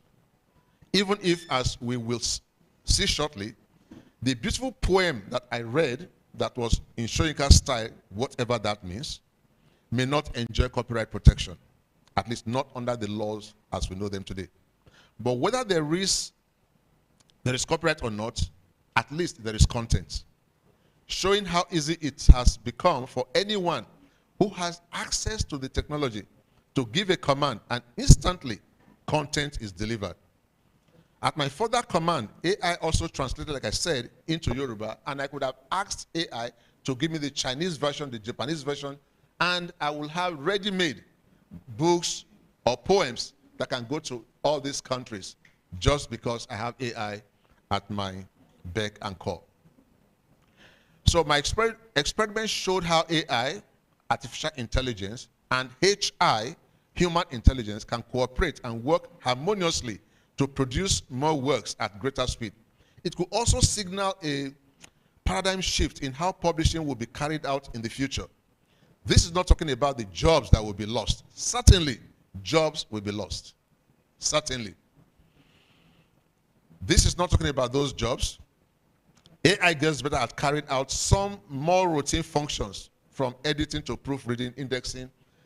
For God's sake, when I was doing something last week, and for, I don't know how, my spell check just refused to come up. I panicked. I panicked because I couldn't imagine myself writing without the spell check telling me my spelling is wrong or my grammar is wrong. Because we have gotten so used to that. And today, I'm sure many of us would not rely on just the human editor. You want to be sure that you've done your spell check. So the central question, therefore, is, having come this far in its collaboration with technology, how should publishers, authors, the reading public, the learners, and the law react to the inevitable disruption that AI has brought in its wings? I will not dwell much on the technology, but I went through the technology around AI and how machine learning is the foundation of it all. And we find that while the two men I mentioned earlier take credit for their groundbreaking work in physics, they certainly could never have imagined its full application and how it would change the way we access information, think through complex problems, and interact with machines to dictate the way we live, the way we work, and in fact, the way we play. AI has been around for quite a while. In fact, since after the Second World War, AI had been around. But we never really heard much about it until about the 1950s, when machine learning became possible. Then it went down for a while and had a resurgence when these two gentlemen did the work they did. So it started with simple tasks such as facial recognition, and with time, it got better. To achieve this learning, the model has to be trained, a process that requires data, and more data. And that is where there is a conflict between the developers and the trainers of the AI, or the AI companies, and those who claim to own the data, in this case, authors and publishers. I talked about the different revolutions that humanity has had to go through. And you will notice that at every point of this revolution, there's always a sense of disruption. Whether it was the Greek Revolution, there was a disruption. In the Industrial Revolution, there was disruption. Then when it came to the Information Revolution, the one we call the computer age, there was disruption. Jobs were lost. The moment tractors came in, those who were doing the manual labor had to do other things. So there will always be disruptions that will lead to loss of jobs, that will change the way we think. And if you are not able to catch up with the next level, you'll be left behind. And for publishers, rather than talk about the challenges or the problems, is a time to begin to get yourself ready and be able to do more using AI. So we went through all that to show how we've moved from revolution to revolution. So why the revolutionary breakthrough in machine learning and artificial intelligence has been equated with the Industrial Revolution, even Hilton, one of the gentlemen I mentioned, expressed concerns that there could be danger or dangers ahead as humanity is confronted with machines that learn, that think, and maybe will become smarter than humans. Remember, every other machine before them, you apply them and they are just tools. But the moment you had machines that could learn, not learn in the way human beings learn, at least not for now, but that could end up doing things based on what they have been exposed to. They know the possibilities and the permutations. And mind you, they can do 1 million more in a second while a human being is still cracking his head and say, wait for me. And I told someone who was against AI, I said, look, don't take us back. In those days, when you get to the first thing you do in primary school was to learn 2 times 2, 4, 2 times 3, 6. For God's sake, what was all that for? I grew up at a time when you couldn't take calculators to the exam hall. So you have to calculate everything. Why do you need to do that? So in today's world, it's not about cracking your head. It's about having the tools and showing what you can do with those tools. That's why in some countries you take your books to the exam hall and you do open book exam, because that is not the test. But here we want to cram everything. So the person that cannot cram now becomes disadvantaged, although he or she knows the principles. So it shows that we must have a paradigm shift and a mind change if we are going to play along with AI that will not go away. So on May 11, 1997, IBM's supercomputer Deep Blue defeated the world-class champion, Garry Kasparov. That was like the whole humanity lost, because they played 6 games. Deep Blue won the first one. The second one, they had a draw. The third one, they had a draw. They had a draw. But at the end of the day, Deep Blue won because he again beat Kasparov at the end of the game. So it was machine against humanity, and machine won. It confirmed that AI could match human intelligence. And as AI is growing, it's beginning to show that it can defeat in many other areas. Today, thanks to machine learning, AI technology is all around us, and it's being used in virtually every field, from stock trading in the finance sector, to healthcare, to developing better diagnosis, so many other things, transportation and all that. So it's not only in publishing that you have AI. Even if we as publishers don't want AI, AI will continue to exist in every other sector. So it's either we join and we use AI in a responsible manner, or we may end up being the loser. So according to one commentator, it says, humanity has come a long way from the plow of those days, the first computer, and the dawn of the internet. It says, if you look back at the inventions from each revolutionary time period, you realize that dial-up internet wasn't created that long ago. But the world has changed drastically since then, thanks to modern technology. In fact, what they found is that from one revolution to another revolution, the space between them is getting shorter and shorter. Because the first one took about 1,200 years to move to the next revolution. The other one took 120 years, and the third one took 60 years. So it means that we are in an age where we may be experiencing revolutions in matters of 1-2 decades. We may not feel it because we think we are still in the same tech zone, but the tech that is emerging is way, way beyond what was before. And I looked at copyright and disruptive machines. And I love saying this every time because we often forget how close we are as publishers to the copyright system. Copyright is a byproduct of technological advancement. In fact, it's a byproduct of the disruption that came through you people were your forebears. It had to do with the book. It had to do with printing. And the moment that German invented the movable press, he turned things upside down. And we were all scampering for how to protect the manuscript of the author. Before then, an author will have his manuscript put under his pillow and is safe. But the moment the press came, the printing press came, things changed. And you could no longer hold your manuscript as secured. So that's how copyright came. So we went through that again because I know that it doesn't matter how good your keynote is, you will suffer as far as time allocation is concerned. Because it is you that will put the whole pressure on and you'll be struggling to catch up.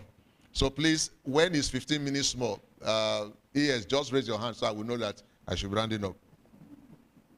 So a convenient point in the historical account confirming copyright as a product of tech disruption is the invention of the movable type and printing press attributed to the German inventor Johannes Gutenberg in about 1440, giving the book industry a significant boost. With the advent of the printing press, book production became less dependent on humans, replacing the slavish task of manual transcription of manuscripts with a machine that was more convenient, faster, and amenable to mass production. So we are again at a defining moment in the history of book production. So we shouldn't feel like, we shouldn't be scared. This is something that we had experienced before. When the computer came, people thought that would be the end. When e-books came, we thought that would be the end. So rather than see it as coming to kill the industry, see it as, the waves that you can ride on and move to the next level. You must, otherwise will be left far, far behind. So with the evolution of printing, it became easier to make copies at much cheaper cost. The author's right to the physical property in the manuscript embodying his work was no longer sufficient protection, since it was easy for anyone who had access to the manuscript to reproduce it at comparative economic advantage. Explaining this development, Patry, one copyright guru, said, manuscripts had of course been created and distributed before 1470. But the labor-intensive nature of hand production generally limited the number of copies that could be made. The ability of printers via movable type to produce large numbers of copies relatively quickly and inexpensively led to two important related developments. One, a potentially large new market of readers. And two, the need to protect authors and publishers/booksellers from pirates bent on stealing that new market. So pirates have always been around anytime there was a prospering. And so long as you want your industry to prosper, know that there will be pirates who, like locusts, will always want to eat up what they did not sow. So talking about history, it is at this juncture important to also draw attention to the first copyright legislation, the Statute of Anne. Some say 1709, some say 1710, depending on the calendar you use, which in its long preamble was described as, and this is important, I always like it because it tells us where copyright started. Then you see where copyright is today. Then you now know who is benefiting from the copyright system. It says it's an act for the encouragement of learning by vesting the copies of printed works in the authors or the purchasers of such copies during the times therein mentioned. So the learning was one objective. The beneficiaries were primarily the authors and anyone that purchased the copies. Now let's look at quickly AI and content creation. I will just say briefly there that the literary world was stunned again, was stunned when earlier in the year news broke this year that 2 AI-assisted novels had won prestigious awards. Land of Memories by Shen Yang, a professor at Tsinghua University of Beijing, came second in a science fiction competition. While another one, Sympathy Tower Tokyo, won the Akutagawa Prize, Japan's highest literary award for a promising new author. The works were AI assisted or largely AI written. While the Japanese author used ChatGPT to generate about 5% of the work, the Chinese novel was written entirely by AI, while the author only edited the text. The judges had no clue, and it would have been hard for them to detect that AI had been involved. While such experience have been used to show an existential threat to authors, it also demonstrates how AI can collaborate with a human author to create content. From generating plots for a novel to fact-checking or assisting with background materials, authors and publishers have found a friend in AI by using it to enhance the content creation process. As already seen, AI tools like OpenAI, ChatGPT, which we have been mentioning over and over, and of course the GPT there stands for Generative Pre-trained Transformer, can help with generating drafts, and using AI, it is now possible to personalize contents for individual readers. I see a time when you can write one book, but you have different versions of it for different readers, because learners have different ways of assimilating. So it might be possible now to write one title, but a child will read his own version in his own quiet moment and understand it his own way. So it means that if that child wants to learn or read in the particular language, like Mr. President has been saying, you don't need to worry about a translator. AI will help you provide it in the language the learner will understand. Good. They're able to do other routine tasks such as editing, proofreading. We all use grammar check, don't we? Plagiarism detection, and generally improve on the author's draft. Conversions into audiobooks and illustrations can be assisted by AI. Today, many Nigerians have not gone audio. Many Nigerian publishers have not gone digital, or have not gone e-books. Whereas if you have AI, to use, that shouldn't be a problem. In fact, you could have AI help you to format your work either for the blind to read or in any other format. So if you're going to put your book on EPUB, when I tried EPUB on one of my books, I had to get someone in India to help me. But if I had a good AI, I wouldn't have needed that. I could have done it on my own. Oh, thank you so much. This is lovely. I thought it was 5 minutes. I was going to call AI to help me to finish it at this point. Okay. But the opportunity comes with its own copyright challenges. How do we treat resultant work? Most countries subscribe to the concept of human authorship, but we also know that some assistance may be provided by AI or other tech-based tools.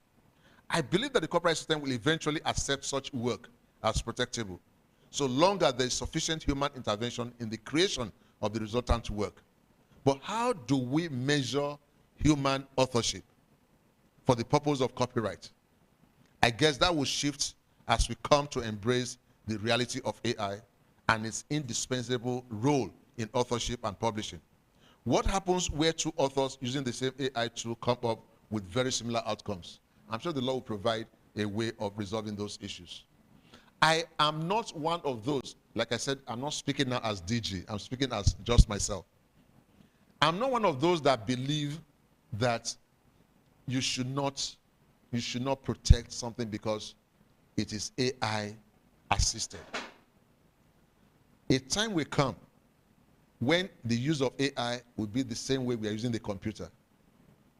And you cannot run away from it because everyone will be using it so much that there's no other thing except things that are AI assisted. Because then, and like we saw, I didn't mention that, but we saw that earlier in the paper, it's becoming cheaper now for people to get into the revolutions. When the first revolution took place, to get a tractor, you would have been a very rich farmer. But today, we see how smartphones are everywhere. The one we're pressing, the 3210 and all that, they are virtually gone. So the fact that we're able to afford these things now tells us that these revolutions are coming cheaper than they used to be. So with that, I think it will help us to redefine the boundaries of copyright and how it will relate with publishers and their content. On the issue of content delivery, I will just skip some things so that I won't provoke my very kind MC. One other area where I believe publishers will be able to use AI to their advantage is in getting their books to the target audience or the markets. First, it is safe to assume that the content created would have been done smartly, not the way we write books. We write books today with very little interface with the people that will use the books. But with AI, you probably will be able to look at your database, know those who will use your book, and get them to react or respond to 1, 2, 3, 4, 5 questions. And that will help you now to do the analytics and know the kind of things a learner in primary 3 really should be, taught in the book. So you will have smarter evolution of books. So with information available to AI models, they can easily track readers or customers. Remember, their preferences and, in fact, their purchasing habits. You can imagine visiting a website and being told that a new edition of the book you purchased a year ago is now available. They know you. The moment you show up, they say, oh, that's him. Now that book has a new edition. And you'll be wondering how they knew you. Of course, AI is with you. AI will follow you because you are also depending on AI. We all do Google search. We all go to Wikipedia. We all go to all those places. So we are leaving trails, and they know where we are coming from, where we are going. Not a bad thing. It could be scary because of issues of privacy. But I think we're getting to a point where the systems are getting smarter, and they will know where we are, and they will know what we need. In some cases, they will push us to press that button and buy, even if we think we don't need it. So you can then imagine in such cases where you have a pop-up on the website recommending a crime thriller novel that the site thinks you might have missed, considering your online trail. Especially with the ascendancy of ebooks, it will be easy to make books available the way streaming service works for music and movies. Today, you don't see CDs, you don't see DVDs as much as people going online to stream or to download. A time will come when we will see more books being read online, being downloaded online, rather than people carrying the load about. So one category of readers that is benefiting from assisted technology are the blind, the visually impaired, and the print-disabled persons. Fortunately, these beneficiaries are provided for in the new Copyright Act. AI is already being used for image recognition, text-to-speech, and language translations. There are now smart glasses that can read text and describe images in audio formats for the benefit of the blind, or turn audio to text for the deaf to be able to read. These are made possible with the help of AI. Now the copyright question. And I will say here, well, again, I'm speaking as an individual, so I won't have apologies. I believe we should think global, but we should act local. By the time dependent countries like Nigeria gained independence, the delicate contours of the global copyright system had been ingrained and secured within the framework of the Berne Convention, giving countries very little leeway, and over time this led to a resignation to fate, a situation that has continued to slow down policy and legislative initiatives, even in those areas where the international copyright system allows for national discretions. As the world seeks appropriate responses to the subject of AI, it is hoped that Nigeria will be well guided by a balanced approach. Fortunately, the new Copyright Act 2022 set out in Section 1 the 4-point objectives that represent the compass that should guide us as we navigate the slippery terrains ahead of us by defining the objectives of the law. 4, 1, to protect the rights of authors. 2, to provide appropriate limitations and exceptions. 3, to facilitate our compliance with international obligations. And 4, to enhance our capacity to enforce the law. I looked at the Copyright Act as it is today and AI. And what I find there is that much as AI can create, AI will not qualify as an author under the Copyright Act. Even if you say AI is the author, that could be arguable. It will not qualify for copyright protection, because for you to enjoy copyright, you must have other qualifications, and that will only come if you are human for literary works. We have cases in the US where some of these issues have been dealt with. In Authors Guild and Google, one of the oldest cases, 2015, it wasn't so much about AI, but it was about the use or the creation of a searchable database under the US copyright system, and the court held that that was covered by their own fair use doctrine. Similarly, in Oracle, America, and Google, the US Supreme Court held in favor of Google that the use of part of the plaintiff's APIs to build its Android operating system was covered by the fair use exception. We have other cases in the area of movies, in the area of images, because in Anderson and Stability AI, a group of artists sued Stability and other owners of AI image generating tools, claiming, among other things, induced copyright infringement. And what they said was that by providing that tool that could make people, generate images, and those images are based on the learning that you had given your tool, you were helping them to infringe. Because when they generate an image, I'll just type in Chief Anoke, and he will bring an image of you. I'll say, no, I don't want it this way. Let the man be frowning. He will bring it frowning. So anything I tell this, it will bring you the way he wants to bring you. Now, I will jump here to say that this is also an issue that we must be careful about. For instance, we have seen AIs now depicting what they think Oduduwa will look like. They depict our, revered past and put them in their own estimation of what it must look like.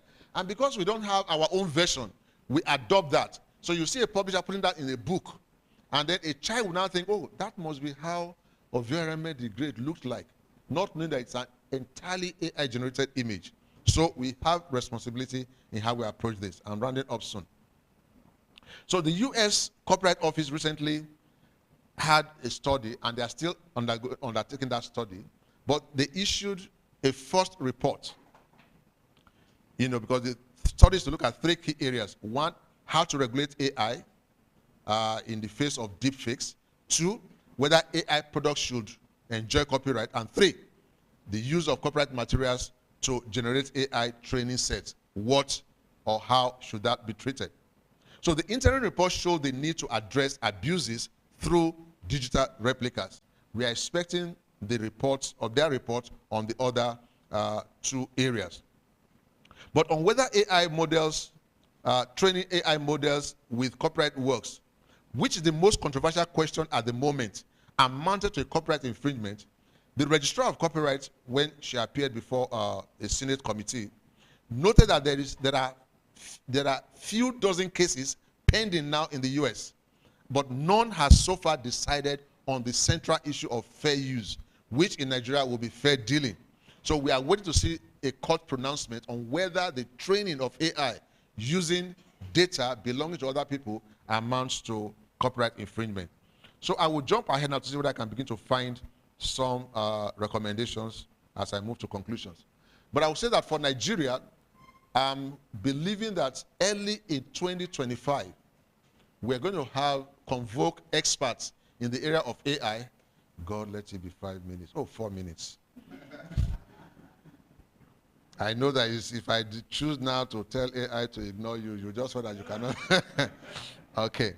So we're going to have that expert group. We're going to listen to, consider AI in different sectors and receive positions and, policy statements from everyone. Now, it's important that here in Nigeria, we should try and develop our own, think tanks. We shouldn't rely entirely on what people are saying outside, because our needs are different. Like I said, somewhere in the book, you find that in today's world, the knowledge-rich nations will have different needs from the knowledge-poor nations. So if the knowledge-rich nations are telling you that this is how copyright should be applied, and you from a knowledge-poor nation, you are saying that is true, you may be holding the short end of the stick.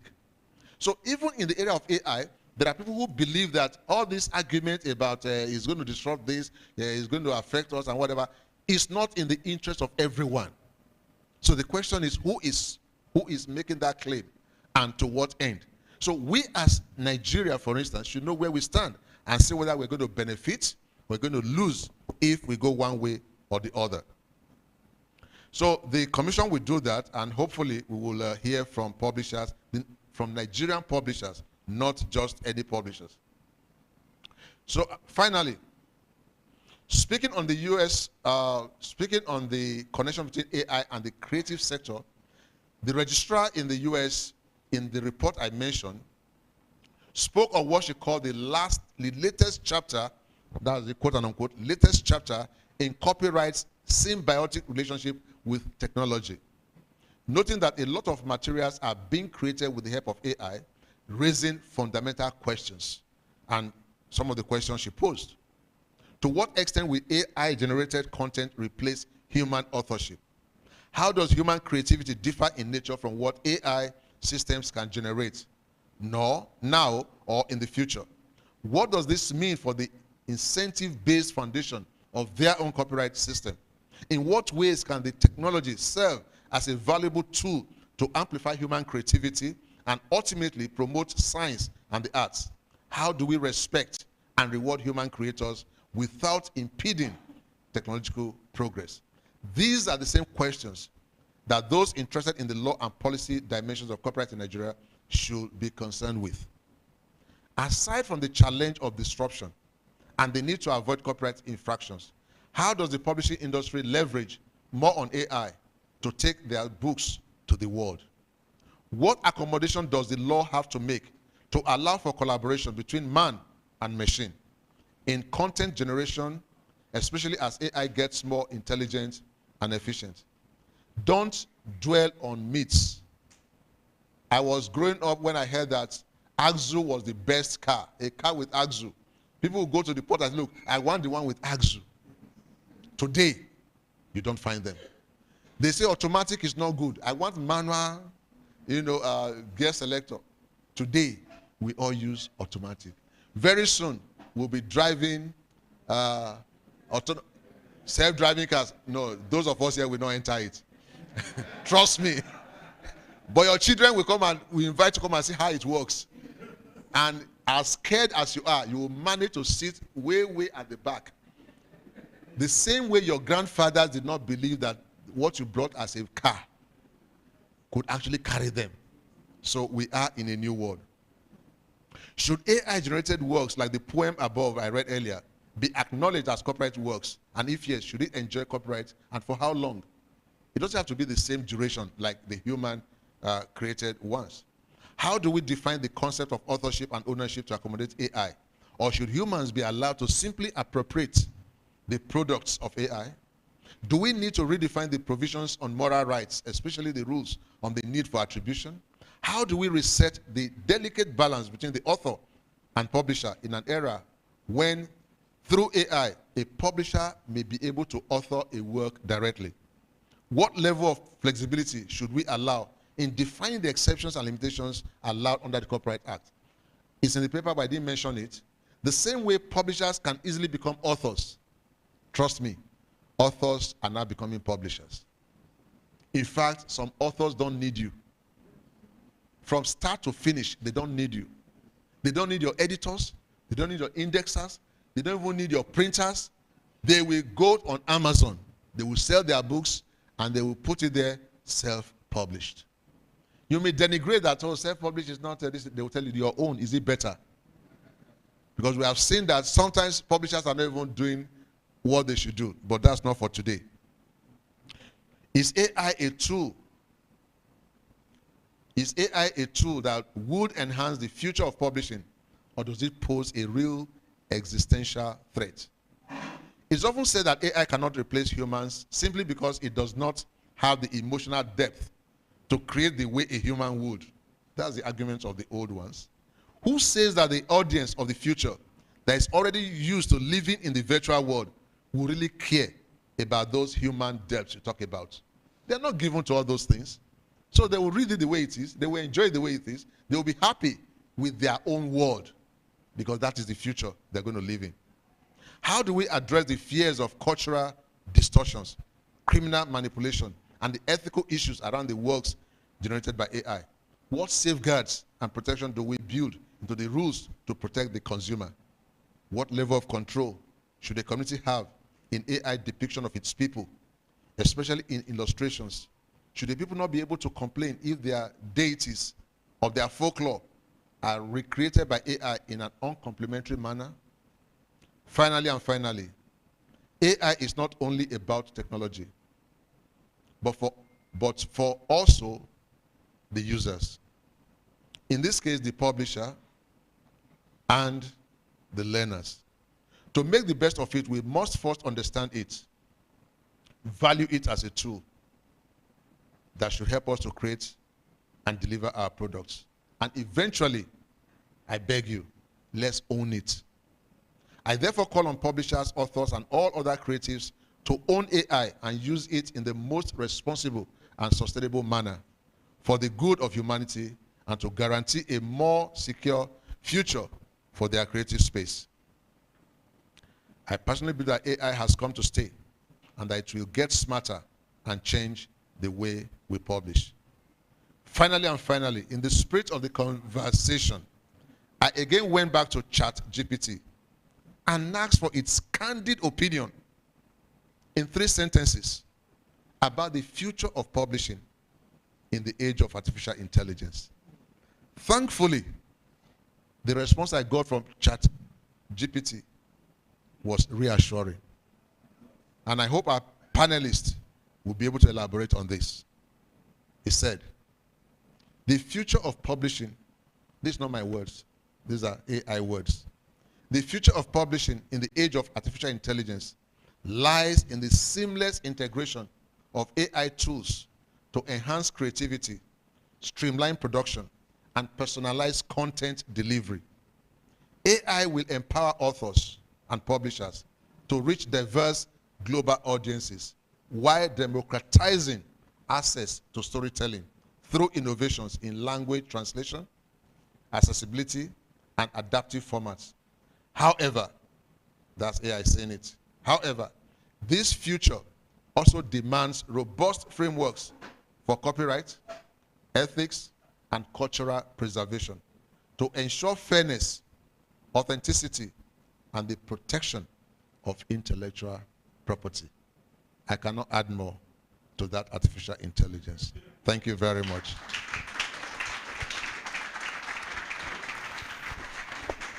I think you can do more. I think you deserve a rousing applause. Thank you. Thank you very much. Please, let's be seated. Thank you so much. I mean, what a wonderful time to listen to Dr. Assain with those very intellectually deep expressions from his paper. You know, and he started by telling us how he interacted with ChatGPT. Interestingly, too, I asked ChatGPT almost about the same question that he asked the last one. And I'll read just a sentence. It says, the future of publishing in the AI era is one of collaboration, like you said. It says, where human ingenuity and machine intelligence combine to produce richer and more diverse content. And so I think the idea of collaboration between human and artificial intelligence is very key and very important. So, Doctor, thank you for those words. Thank you very much. So we will move to the time of question and answer very quickly. We have very limited time, very short time for the questions and answer. So we will quickly run through the question and answer without wasting any more second here. However, before then, I'd like to welcome Mrs. Adeshida Abiodun, representing the Executive Chairman, Lagos State Universal Basic Education Board, SUBEB, Honorable B. Hakim Shitu. Thank you for coming. Thank you so much. Good afternoon. So let's take the question. Do we have questions for Dr. Asai? And if you have a question, can you please signify by raising your hand? So I hand the microphone to you. Yes. We'll do that after. The panel discussion will come after. But are there questions for the keynote speaker? Okay. Sir? All right. Okay, so we can simply just move ahead and then we'll take the panel discussion. So before I bring the panelist here, I already informed her that she will do her remarks and thereafter we'll go to the panel discussion. Let me welcome the representative of Permanent Secretary, Ministry of Tertiary Education, Lagos State, to the podium for our remarks, Mrs. Olubumi Ibidapo Obe. Ma'am, welcome.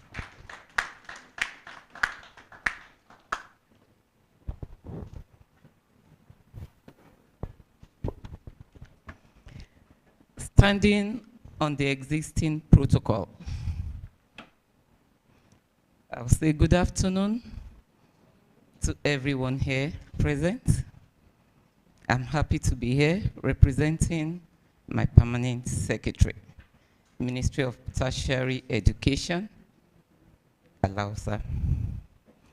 It's my singular honor and privilege to represent my Permanent Secretary for Ministry of Tertiary Education, Mr. Kasali Adeniran Wahid. He would have loved and delighted to be here personally, but had to attend to another engagement. Please bear with him. On his behalf, I would like to congratulate Nigerian Publication Association, NPA, on the year 2024 edition of the annual conference and general meeting. The recent success of generative AI has heralded a new era in content creation, dissemination, and consumption. This technological revolution is reshaping our understanding of content, challenging traditional notions of authorship and transforming the relationship between content producers and consumers. The future of copyright in the age of artificial intelligence offers an extensive analysis of intellectual property and authorship theories and explore the possible impact artificial intelligence might have on those theories. On this wise, I would wish you happy deliberation and congratulations on the success of your annual conference.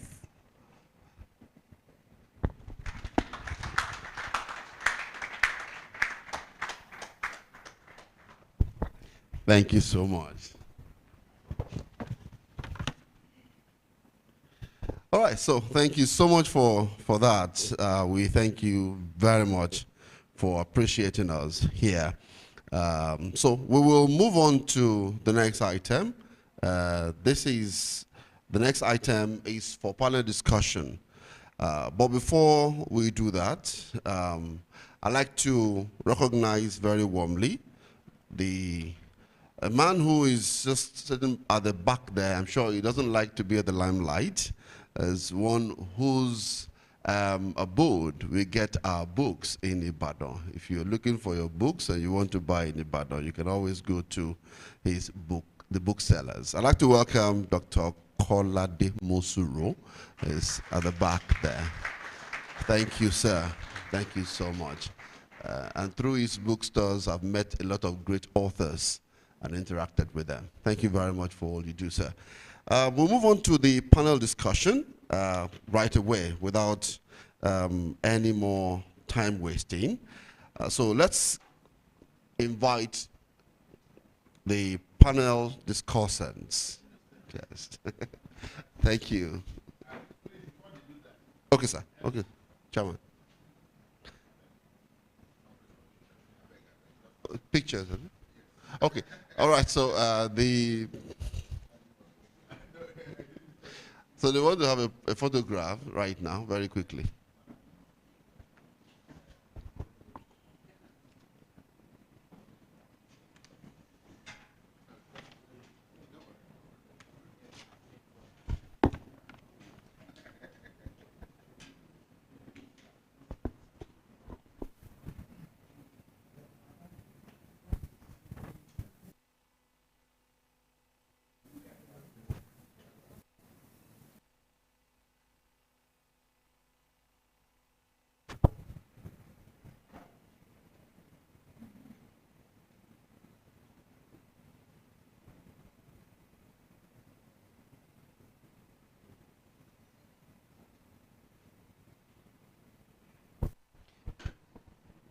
Paparazzi, are we done?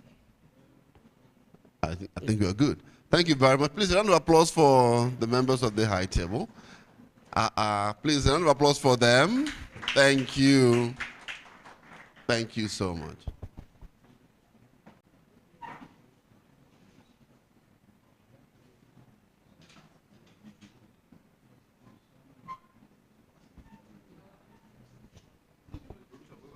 Mr.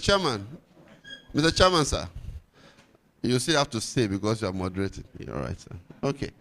All right, thanks for panel discussion, and the discussants are set to give us their perspectives from this paper we just heard and the topic. Once again, let me introduce to you, the theme of this event is Publishing in the Age of Artificial Intelligence, Exploring the Future of Content Creation, Delivery, and Copyright. And as I said when we started, this event is being live streamed on Facebook and YouTube. So if you have people who like to see what we're doing right here, I said it when we started, please, this event is live streamed on YouTube and on Facebook. And so you could try as much as possible to help share the videos. You could also help us to like it, and you can send the link to your friends. So as we get the podium set for the discussants, so let's have the discussants come right here. I'll start from the former chairman, Anna, Lagos. I'm told that he's ready to be here. And let's have and welcome engineer Ifeanyi Avaja. Please, a round of applause for engineer Ifeanyi Avaja as he's approaching the seat here. Yes. Can we please clap for him again as he's trying to find his way here, sir? Please clap for him, please. Don't be tired. Thank you. You can sit here, sir. Yes. Yes. Ooh. How about this? Okay, this can. All right.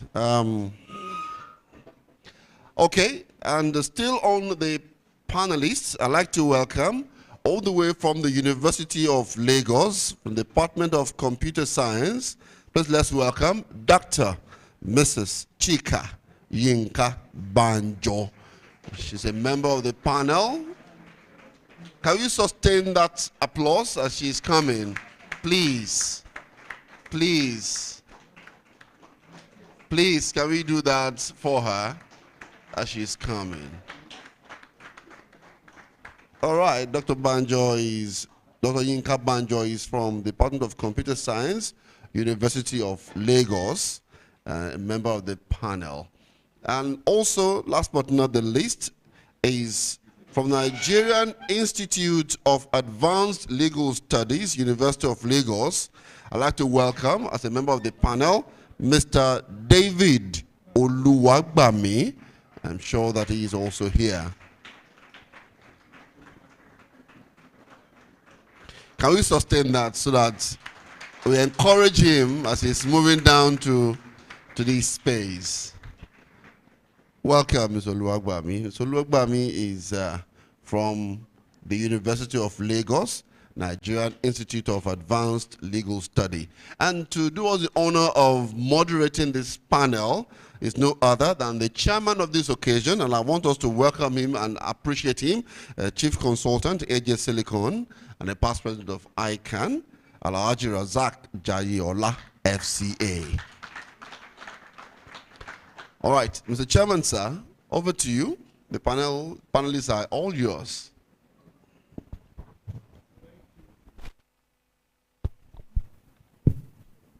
Thank you very much. Our distinguished audience, we had a very, very interesting session with our keynote speaker. And you all agree with me that he really did justice to the topic. Can we give him a round of applause, please? A very resounding one.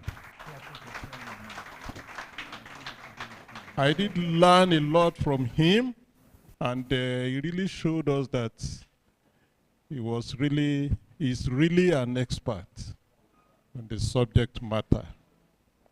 It was very, very, very lively.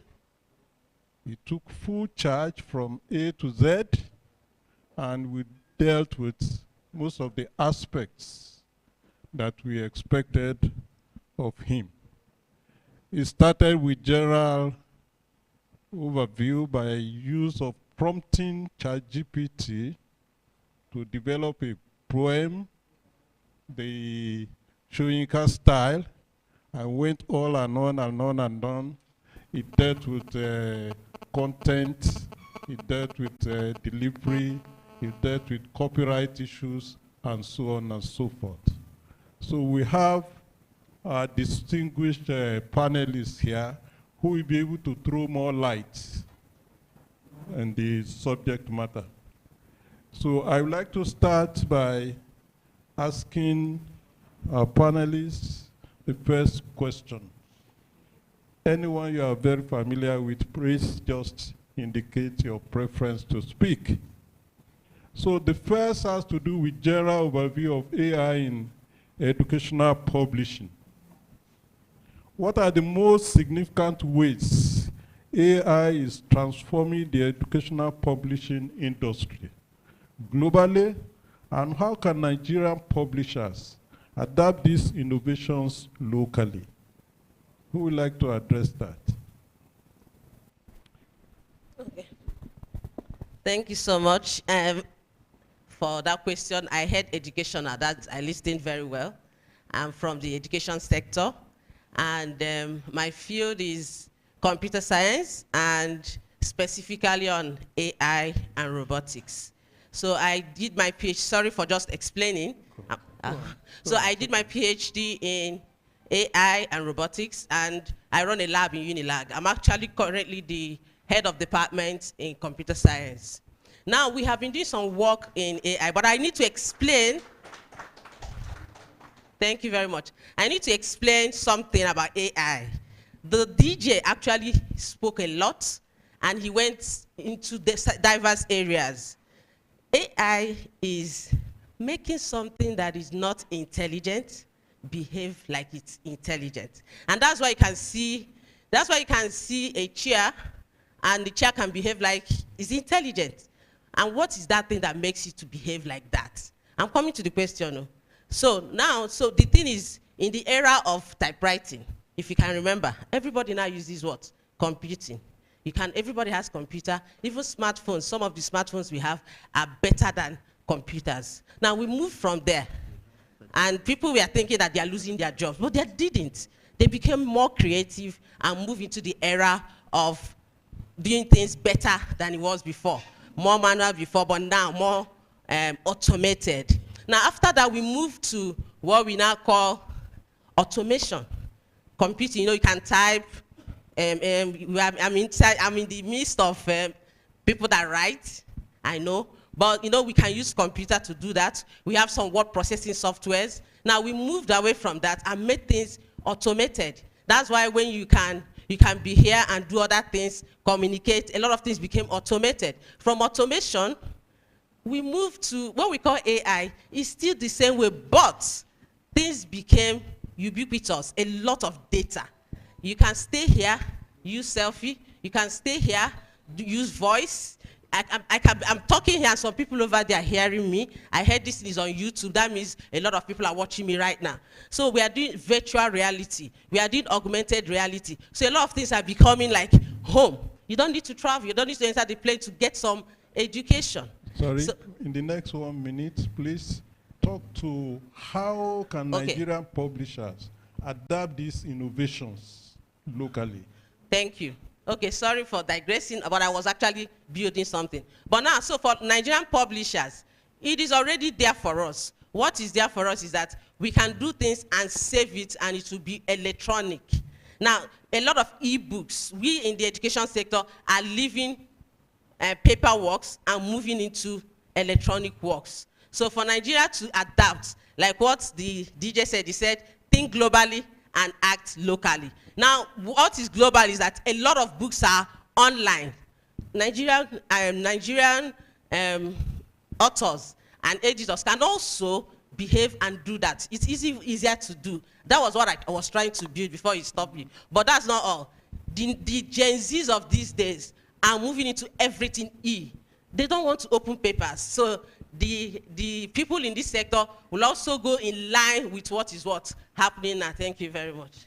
Thank you very much. Who would like to add more? Yeah. Please, 2 minutes. Good afternoon, ladies and gentlemen. This is an interesting day, and I want to also add my words of commendation to the paper of the DG of NCC. Now on the topic, how can the Nigerian publishers adapt AI to their work? You find that when you look at the value chain in publishing, you find the origination, you find the editing, then you find the production proper, and of course marketing and all that. All this entails things that not only the key speaker has spoken about, but which all publishers are familiar with. So how do we now adapt AI? First, in your origination, we now have a lot of AI applications that can help in editing, even in shaping your initial manuscript. You have a lot of AI now that can do a lot of translation to you, for you.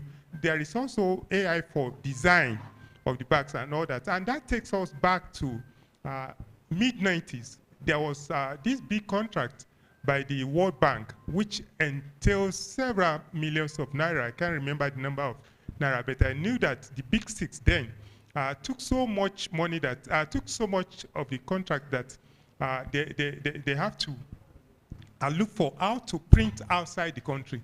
And I can remember in 1997 when I was company secretary legal advisor to UPL, we were struggling to retype, to reset most of the titles that were selected by the World Bank for reprint. And we have to use manual, we have to use, we did not have electronic backing of most of the titles. We also have to use diskette and so on and so forth. And one young man from Britain who called himself consultant on printing came and took most of the contracts to Asia to print and all that. What am I saying? Publishers can go back to their backlist and see how they can begin to reset and republish one title in different languages, translation. Yes. Republish one title in several folks. For example, there was this series of titles by Lantern that talks about the heroes of Nigeria, Azikwe, Awolowo and all that. These are stories that have been published initially. So if you have a publishing firm and rounding up, okay. So invariably what I'm saying is that throughout the value chain in publishing, publishers can key into AIT. I say AIT, pardon me for that. And so thanks so much, Mr. Chairman. Thank you. Engineer Ifeanyi. Yeah, good afternoon. Kudos to the keynote speaker. I think for me, how publishers can benefit from AI, particularly in the local context, for me, the key word there is the analytic capability of artificial intelligence. Now, what do I mean? As an engineering student, I noticed that there are engineering textbooks. Take, for instance, Stroud. There are some textbooks that are more complicated than others, and students will tell you that this textbook is too difficult. But there is no feedback system to both the author and the publisher. But with artificial intelligence, teaching a child, another example is, I had a situation where my second son was preparing for an entrance exam. I got a lesson teacher, and he went to write the entrance exam, and he failed woefully. So I told him I will now take over. Now, I began to ask questions. What was wrong with the teaching method? What was wrong with the lesson teacher? Now, by the time I processed that, I devised a process for teaching him, and he was able to pass up to the point that he got to secondary school and he got a prize for mathematics. Now, what I did, by analyzing the process of learning, all that I did within a long period of time, AI can give that feedback, so much so that if you publish a text, you can get an analytic feedback that this is getting this kind of result, and make the necessary adjustments in the content that you publish. So for instance, if you publish a particular textbook for the use of English, AI can give you a feedback on how the response, and you now know what modifications appropriate modifications to make, and you're able to also equally track the performance with the adjustments made. So that, for me, the analytic input is, for me, one of the key components. Thank you. Thank you very much. Will you like to take the next question? In what ways can AI tools assist in reducing time and cost of producing educational materials without compromising quality?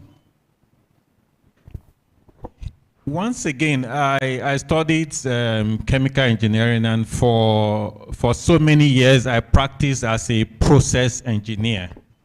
And if we understand that the general concept of the AI revolves around making processes more efficient. If you talk about editing, the time it will take an editor, to edit a particular large volume of text. If you talk about translating, the time it will take a translator translating a large volume of text. The general concept of AI and machine learning is to improve on those processes. So with the AI, you're able to enhance processes so that people can do a lot more at a shorter period and do that more efficiently. If you do we use spell check, if you use an AI to, say, run an edit, there's a tendency, because of the amount of data of correct English that has been imputed there, there's a tendency that it will get it 100% right 100% of the time. Dr. Mrs., do you want to? Yeah, so I want to correct something. The AI is not here to make our books or create it for us. That we use generative AI, that is transformers, to get information, depends on the question you ask. So for it to be correct, if you give wrong data, you will get wrong, 100% wrong without even knowing, and you'll be running with it. So it depends on the correctness of what you're giving. So everything still lies on the human that is giving the instruction. So for it to be efficient, you must know that whatever you're giving in is coming in correctly before the machine can now translate it for you. So for us to make things for computer to make it shorter for us, and be more creative. What generative AI does is that it gathers information using API from different sources and give creative thinking inside it and give you an output. And the main thing is that if you get that output and it doesn't tally with what you want, you can correct it, but it will do it faster for you, and you can now sit down and get it correctly. We get this a lot. If a student copies from AI, we will know, because he will just show, and the student might not even understand it. And that's where the problem is with ChatGPT. You copy, some people will copy and copy with the box without knowing and paste it. So now if you copy that and bring it to a teacher, and even there's a software that dictates that you have copied. We have Turnitin. Turnitin has included one icon called AI percentage. Immediately you dump in the work, it gives you the percentage. You see student 99%, 60-something%. And that's AI, not plagiarism. So now with that, the student does not even know what he's doing, or the person doing it. So for it to be efficient, when he gives it to you, still use your brain to correct, but it makes it shorter. Well, that's your question, by giving you the keywords needed, the necessary things that will make your work faster. Okay, thank you very much. Do you want to answer that? Yeah, okay. Let me just add this one word. Scheduling, operational management in publishing, AI can help a lot. And I think that we go to those who are involved in production and editorial, because if you look at those processes, if you have to move away from manual to digital and ultimately to AI, then you can use a lot of advantages that AI gives you in rescheduling your work in a better way, and thereby saving time. Thank you. Okay, thank you. Please have a go at this. This one is AI in content delivery.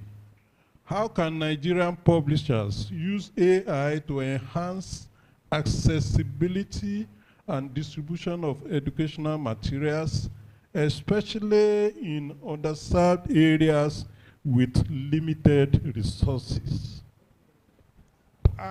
Content delivery is crucial in publishing. You've created your content, you've packaged it, you want to deliver.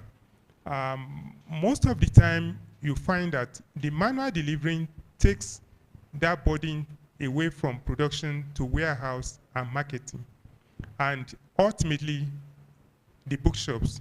But things have changed. So Nigerian publishers can begin to look at modal delivery system. What do I mean by this? They can have various products from the same product and now use electronics media to distribute some, and also use the traditional method of marketing, direct marketing, to do other. But more importantly, we have a country that is blessed with a lot of disadvantages in terms of educational setup and in terms of number of people that are yet to have access to that. Take, for example, data from UN and some other development agencies are saying that we have about 20 million or 25 million out of school children, and that is a big market. So how do you deliver that? You can use AI, and how to use AI will now be a combination of strategic planning, in-house, and outside with promotional agencies like MPA, and ultimately finding a way of trying to see whether you can really create products that are cheaper and yet can be laundered into the market in a better way. Let me permit. Dr. Mrs., do you want to add to that? Yeah, but I think I need to get that question correctly. Okay. How can Nigerian publishers use AI to enhance accessibility and distribution of educational materials, especially in underserved areas with limited resources? We want to go practical. Thank you. So what you mean by accessibility is distributing it after the printing, you've published it, you want to distribute it. Then you will think of using AI to distribute in rural areas. Now, that means we are talking about supply chain now. Will you be thinking of hard printing? But if you say underserved area, the difficulty there is that they might not have the necessary infrastructure to handle what is coming to them. So you are looking at combination. So if you want to say, will you use AI? Our major problem in Nigeria is that let's not jump the gun, is that we don't have power. We don't have good roads. So if we keep jumping this in, we're thinking we are in another place. We are not. So let us start solving our problems first. Infrastructure is one major thing that if it's in place, AI can work well. And some people are saying driverless cars, autonomous vehicles. It can't work here because our roads are not planned. So we need to know that our major problem is those in underserved areas. They might have a particular community where you can go and station something. And if you want to make it then everybody will be going there to be assessing it. That's one. Then if you think of, okay, you want to distribute hardcover, you want to see how can it get there on time. You're talking about supply chain, transporting it to different locations. And it's still normal transportation that we use. So we need to know, okay, so what exactly do we want to achieve? If we want to achieve community service, we'll position different areas in communities of underserved areas. Why I'm saying that is, especially in the north. If you look at the north, most of the areas that don't have electricity, don't have amenities that will enhance AI, then you can position in different locations where people will gather and do. And what are you positioning? You're first of all putting the necessary infrastructure before talking about software. If somebody has not eaten, does not want to look at computer. So let us fix ourselves first, then we can go there. Thank you. Okay, please address the two areas, both the underserved and the well-served. Because the key areas where publishers make money now is not the underserved areas. The question is in two parts. Okay, my first response would be to the underserved, and I think one practicable solution is really we need more libraries in the country. So one practical solution is to have more libraries, in fact, e-libraries, yes, where people can come, and these e-libraries can be solar powered. So, I mean, in recent time, with the inverter installed, you find out that a good percentage of the time you can actually run the basic light and fan in the house. I can't remember, when I had to turn on my generator, except if I needed to pump, water.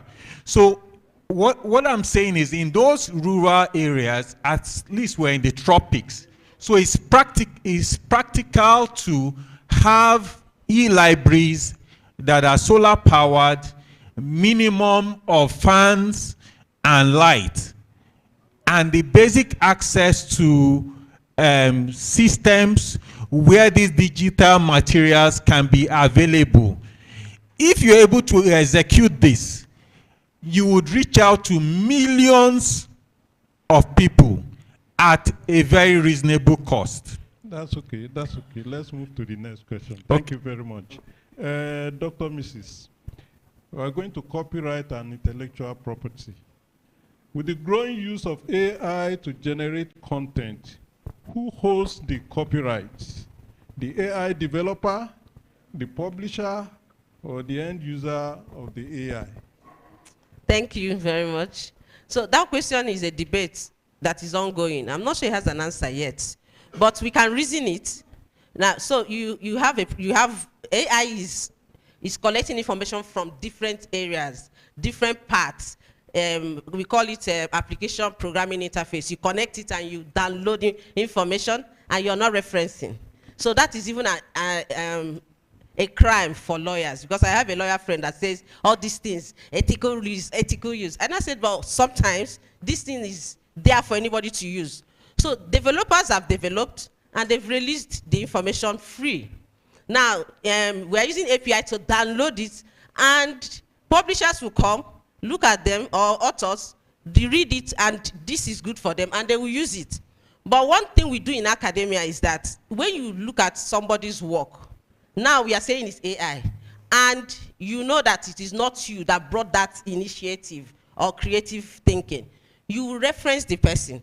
And if you use AI, there must be article and a name on it, and you reference the person or cite the person. But this time, we are talking who is going to take the credit.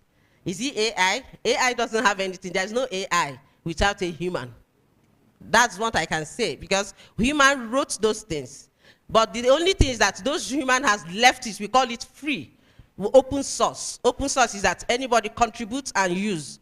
So the person that will, if you ask me, the person that should credit it is the last user that will collect it and modify it, then and publish it. That's what I can say. Thank you. I might be wrong.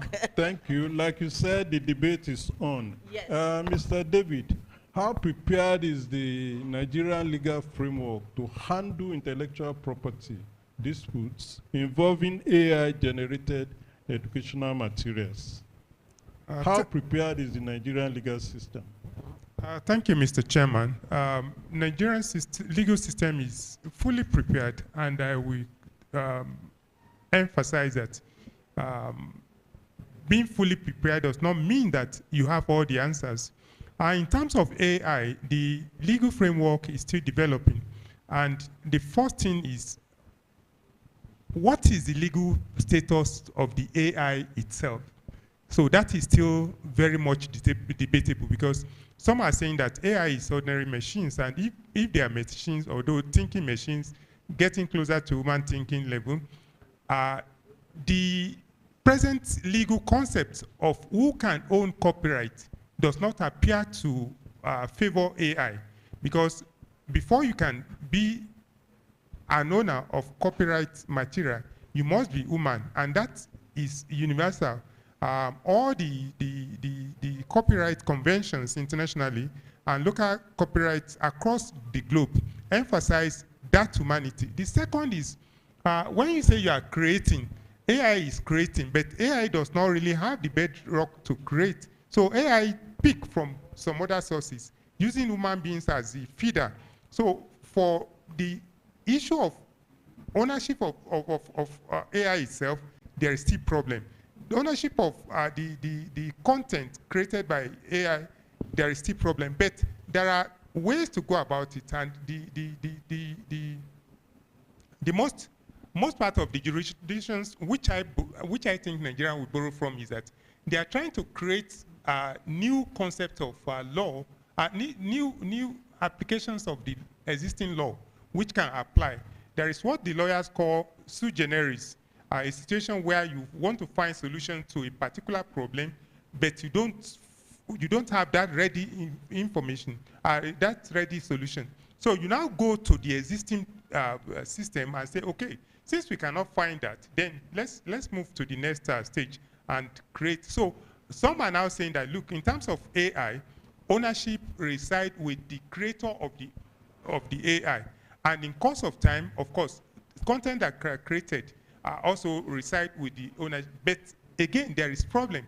The real problem will be that, what about those users? Just one last question. Let's drop that. Ethical considerations, we just take that and round up. How do we address the ethical concerns of AI replacing human creativity in content creation? Yeah, just like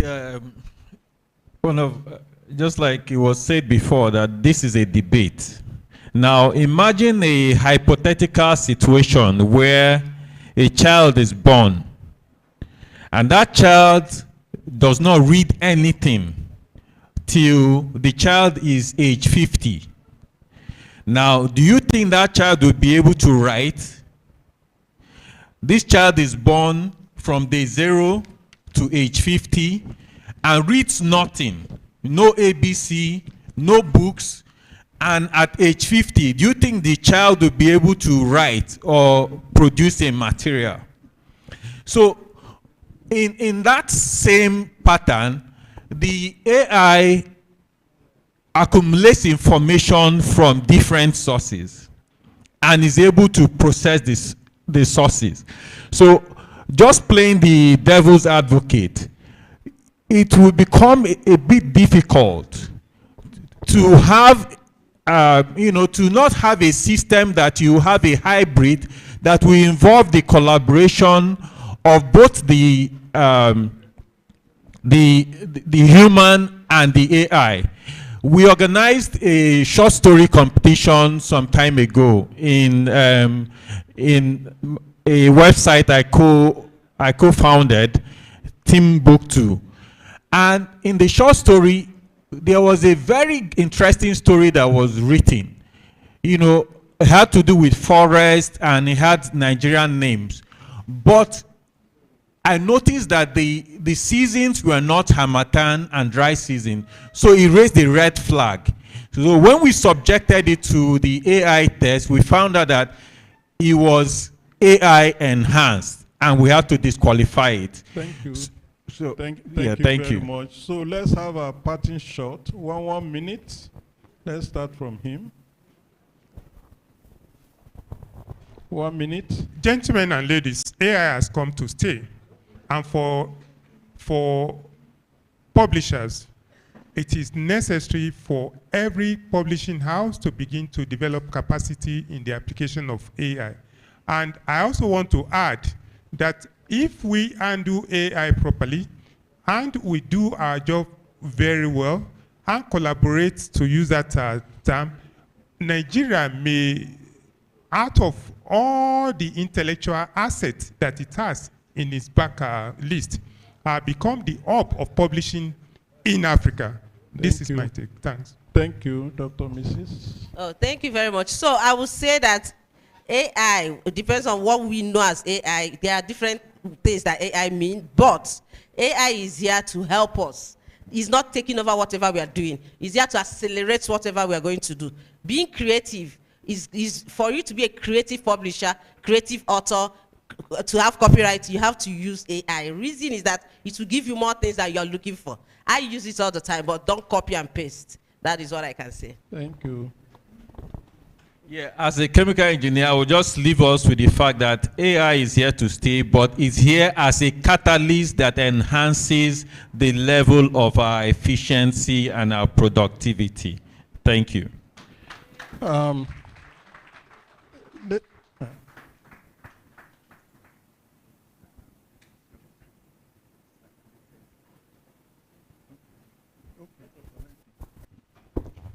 Just a second, please. I've just taken the permission of the chairman. When I was preparing for this program, I find it a bit difficult to say, oh, let me not put something on paper. And I did that because I was not privileged to see the guest lecturer's paper. So I have sent a copy, electronic copy of that paper to the organizers.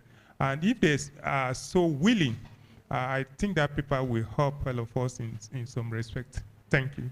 Thank you very much. How many of us in the room use ChatGPT?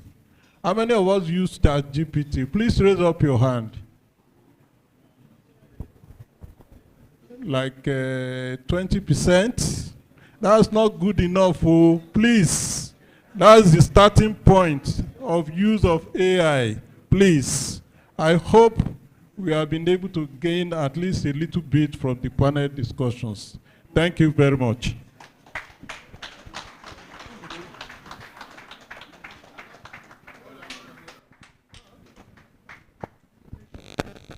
I think it's time for the paparazzi pictures. Can we take the photographs now? So I think we can take the photographs now. Photographers, thank you.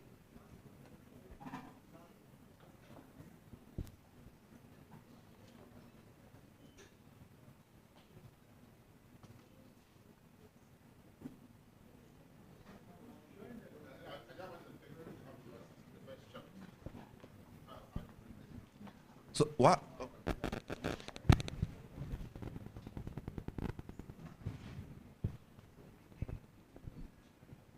So while the photography session is going on, it will be time for the goodwill message, and I have two ladies that will be helping us with the goodwill messages, just to let you know. Okay. Please, round of applause for them as they are stepping. I think we want to, hello, sir, don't go yet. There's time for give them the plaques now. Ma, please. Please, ma. Yes. Please don't go. Don't go. Mr. Chairman, sir, please don't go yet. Mr. Chairman, don't go yet. We are going to present a plaque for you now. Please, don't step down. Yes, please come here. Yes. The president will do us the honors of presenting it to them one after the other. Here.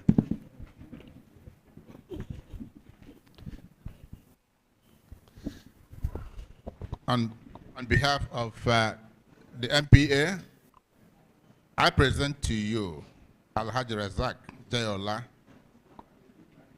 this plaque in appreciation for being chairman at the 2024 annual conference of a great association. Thank you very much.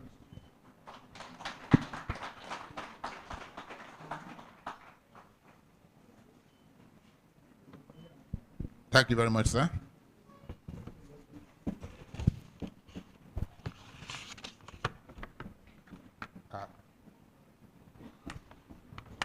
This man is not here. He's doing some interview.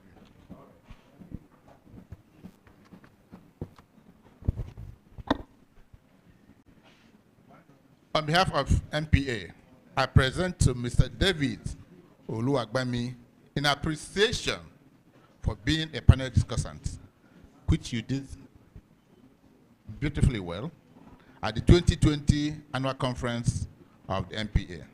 Thank you very much, sir. Round of applause. Can we appreciate him? A round of applause for Mr. Oluwagbami there. Yes. So the engineer, this is a chemical engineering?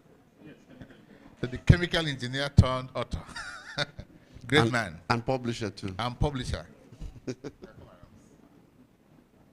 On behalf of the Nigerian Publishers Association, we present this to you in appreciation and recognition of your being a panel discussant, which you did very well at the 2024 annual conference. Thank you and congratulations. A round of applause for Mr. Engineer Ifeanyi Abaja. Thank you so much, sir.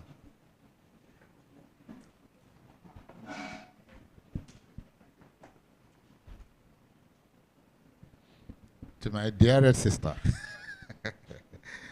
Dr. Mrs. Chika Yinka Banjo, accept this on behalf of the MPA for being a very brilliant panel discussant at the 2024 annual conference. Thank you very much, ma. A round of applause for her. Yes. Thank you very much for that. All right, so I guess we are done. May I invite yes, the anti-piracy czar,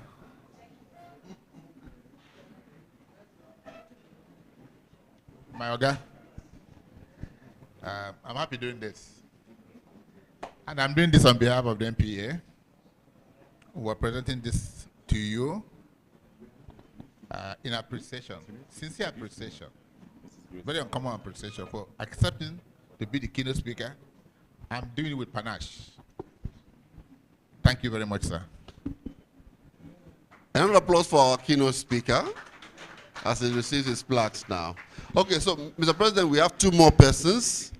We have two more persons that you are going to give. So I'll announce that right now. Well, I would like to call on the representative may I invite the representative of the UPEC, Executive Secretary, Madam, our own Madam Grace, to come forward.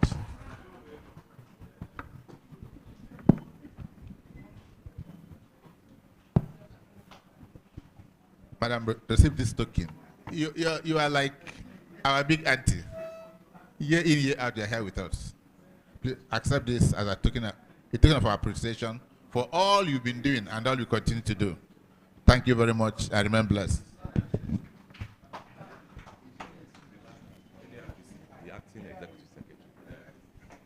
the Acting Executive Secretary of NERDC, Ma. May I have your presence?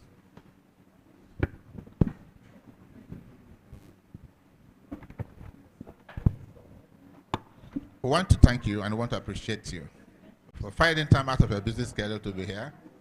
Abuja to Lagos, no it is easier. So please accept that this as a token of our appreciation. Thank you very much, ma'am. Thank you, sir.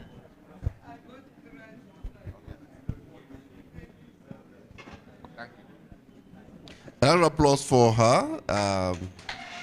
The Acting Executive Secretary, Nigeria Educational Research and Development Council, NERDC. All right. Shall we take the goodwill message now, sir? Okay, thank you very much. All right, so it's time to take the remaining two goodwill messages that we have scheduled. So let me invite to the podium Mrs. Grace Samuel. She's a representative of Universal Basic Education Commission, UBEC in Abuja. Mrs. Grace Samuel, for your goodwill message, ma'am. A round of applause for her as she's coming.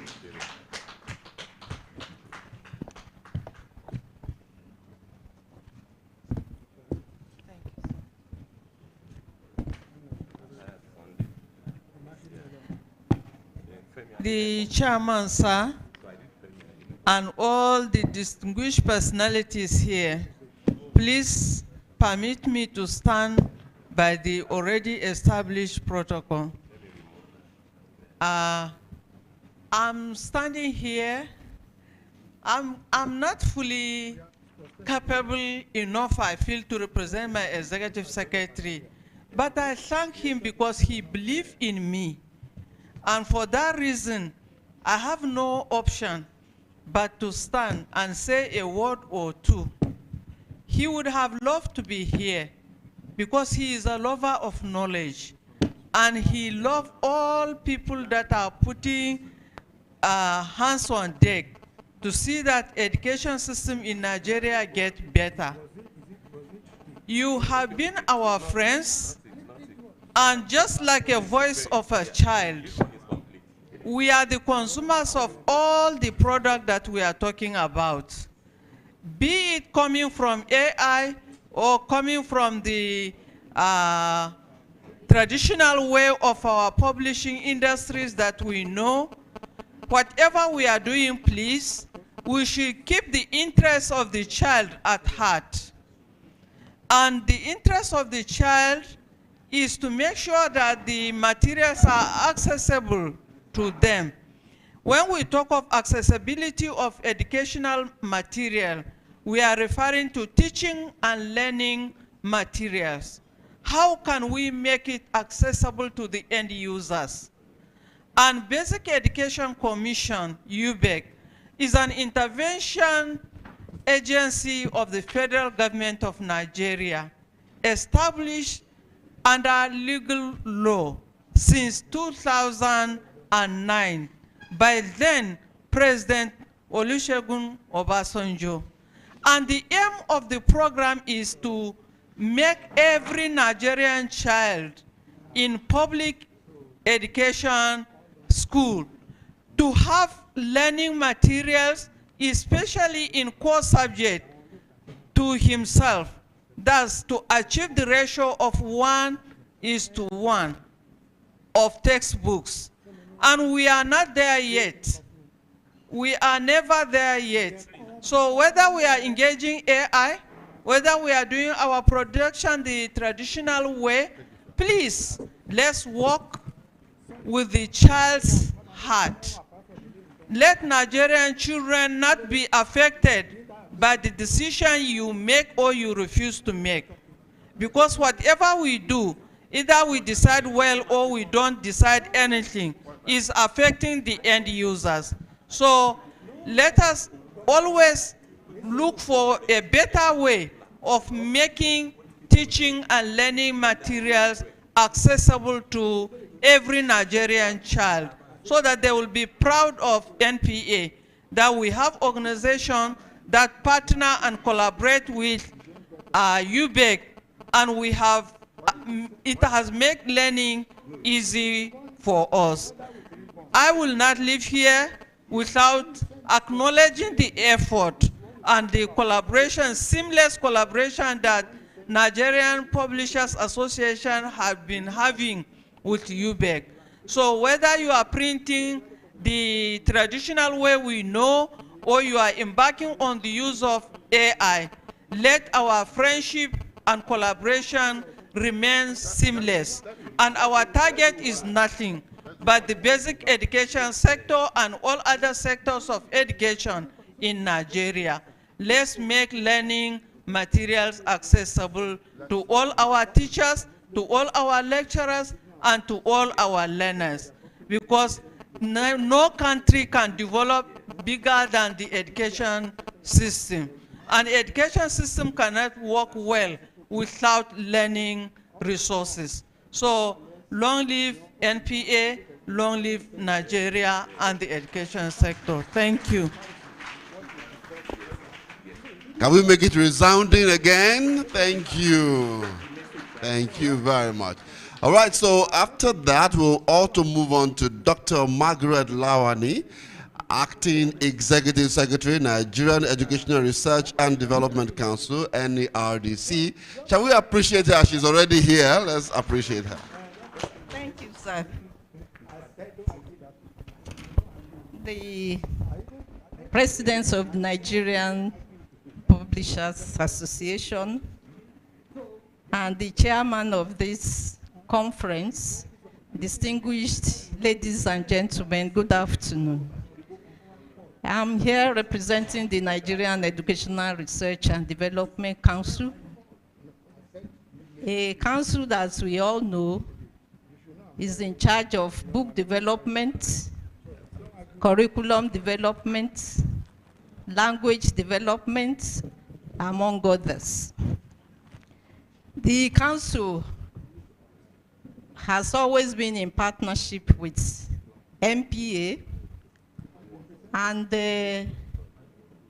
even through the last, the former executive secretary, our late Professor Ismail Junaidu, who you have all given a minute silence in honor of. I thank you for that. During his lifetime, he was deeply involved in our collaboration with the publishers. We did a lot in the production of educational materials. And I want to say that we will still continue collaborating with the publishing associations. We will not relent, because educational materials are very important, especially in implementing the curriculum. No matter how good the curriculum is, if educational materials are poorly developed, the curriculum is a waste. It will not achieve what it is meant to achieve. So it is very important that we will continue to collaborate with MPA in developing good materials for our children. Also, some time ago, the Federal Ministry of Education gave NERDC some information concerning development of books for our use, which I want to share with us, because NERDC cannot do it alone. We have to do it in collaboration with publishers. And the first message given to us by the ministry is that authors, publishers, and NERDC should carefully vet and censor the contents of all educational materials being used in basic and senior secondary schools in Nigeria, to ensure that all learning materials are devoid of connotations of lesbianism, gay, bisexual, and transgender issues. So it is important. I believe this is a right moment to disseminate this to us. It is a very burning issue that our materials should be devoid of all these issues of homosexuality. because we don't want our children to be initiated into this while they are in schools. Secondly, we should ensure all educational materials being used in our schools align with Nigerian social, cultural, and religious values and beliefs. We should also ensure that all educational materials being used are developed with the use of appropriate language for learners and readers of all ages and classes. So I believe that with this AI that we are talking about, we can easily achieve this. Then on the issue of curriculum, is an ongoing process. And no matter, like I have said, no matter how good the curriculum is, if it is poorly implemented, it will not achieve the objective. So we cannot leave out publishers when we are developing curriculum. We are in the process. At the appropriate time, the publishers will be involved. We cannot do without them. So, ladies and gentlemen, I say thank you for inviting us to be part of this event. Thank you very much.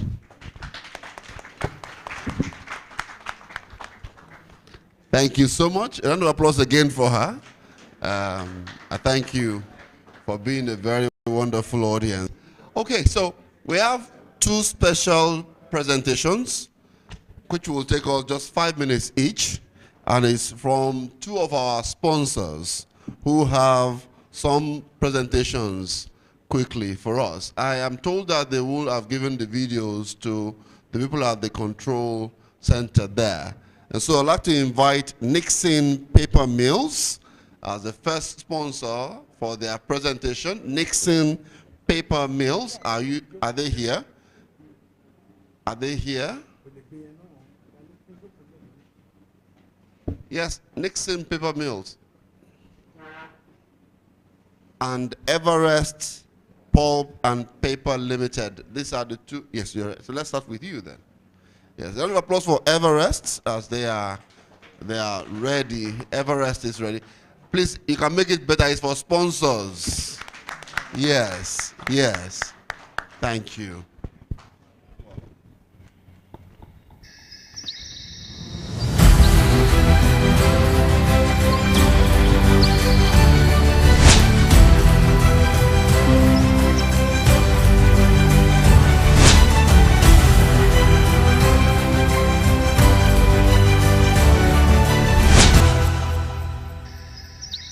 From an age-long, 8 decades conceptualization of an old steel group in India, started manufacturing in Nigeria in 2011, diversified into craft paper commercial production in 2017, comes a group that have always been at the forefront of promoting innovative solutions for a greener future.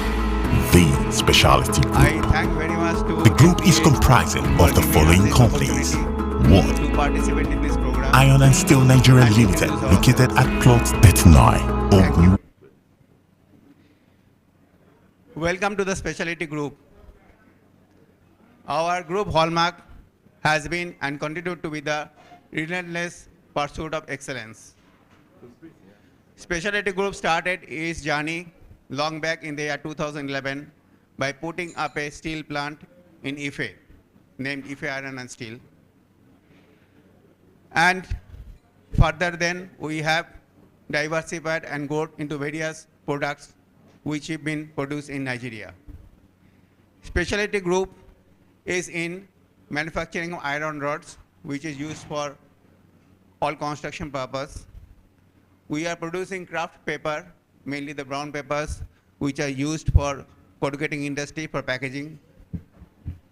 We have also done the forward and backward integration. Usi Village, Fashino, Ife, Osun State, Nigeria, specializes in the manufacturing of iron rods of various diameters of 8, 10, 12, 16, 20 mm, used for various civil construction. Specialty Group was founded in 2011 and installed its first installation in the year 2011. with a unit in Ife, Nigeria. And followed with this trend, we started our second unit, which was manufacturing 2-layer brown packaging paper for the corrugated industry in 2015 in Ogun. Name of the company 2. we call is Specialty Pulp and Paper Limited, located at kilometer 18 along Ijabode Kurodu Road, Enigbon Village, Odo local government area near Ibefu, Ogun State, Nigeria. Specializes in the manufacture of brown craft paper and white top test liner of various GSM used for corrugators across Nigeria and ECOWAS countries.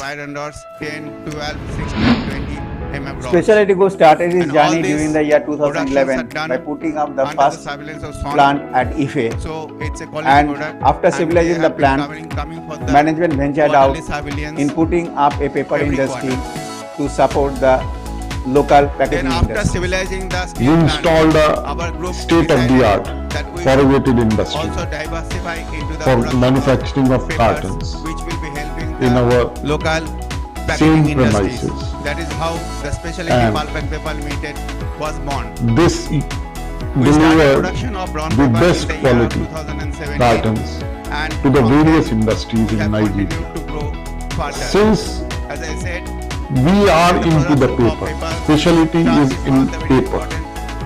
So we have recently installed our state-of-the-art writing and printing paper unit in Nigeria in the same premises with a capacity of around 200 tons per day and manufacturing writing and printing as paper. the cassava is also This available unit in is abundance equipped in with Nigeria. ultra-modern Our cassava starch plant equipment was developed.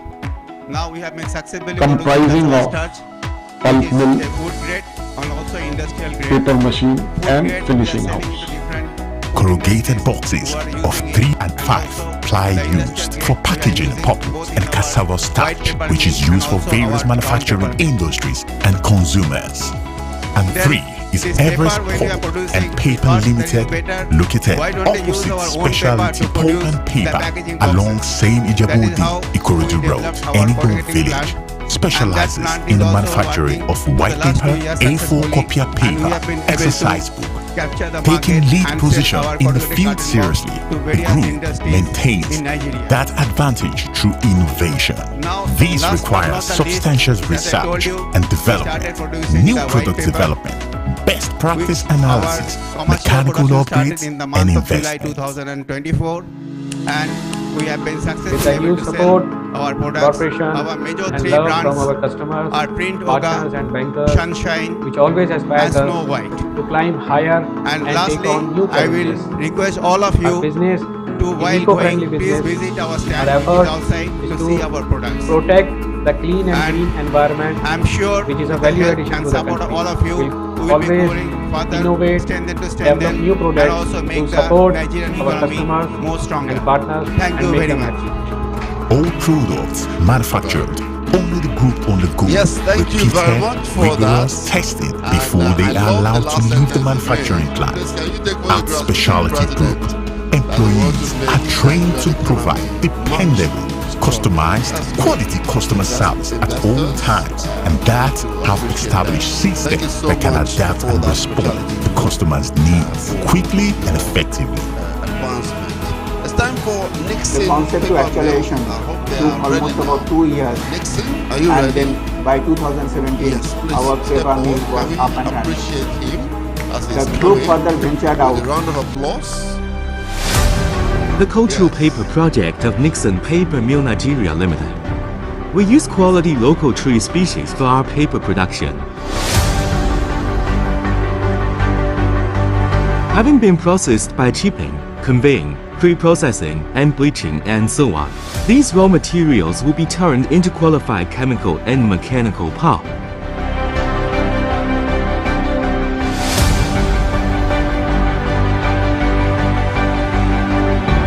In order to improve product quality further, large quantities of quality needle leaf and broadleaf pulp are imported from other countries.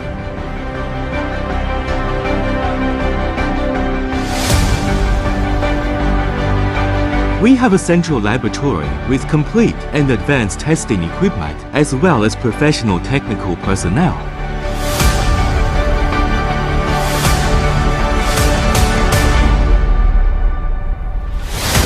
Chinese and Nigerian employees work harmoniously together, with deep friendship among them developed during daily working. The advanced DCS and QCS automatic controlling system is used in production workshop, greatly enhancing production stability and product quality.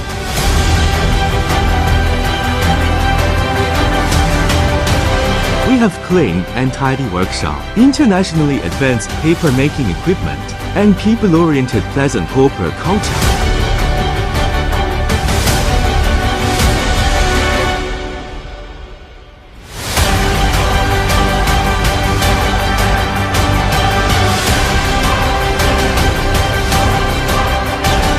The international first-class packaging equipment is employed to pack large quantities of high-quality product with a large number of high-quality products in the big warehouse.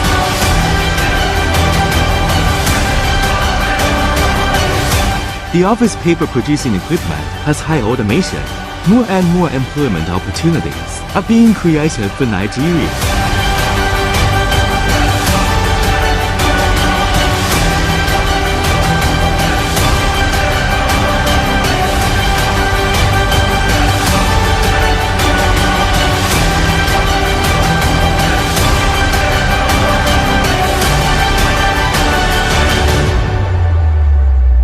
We firmly believe that the KASU will be more splendid and brilliant in the future.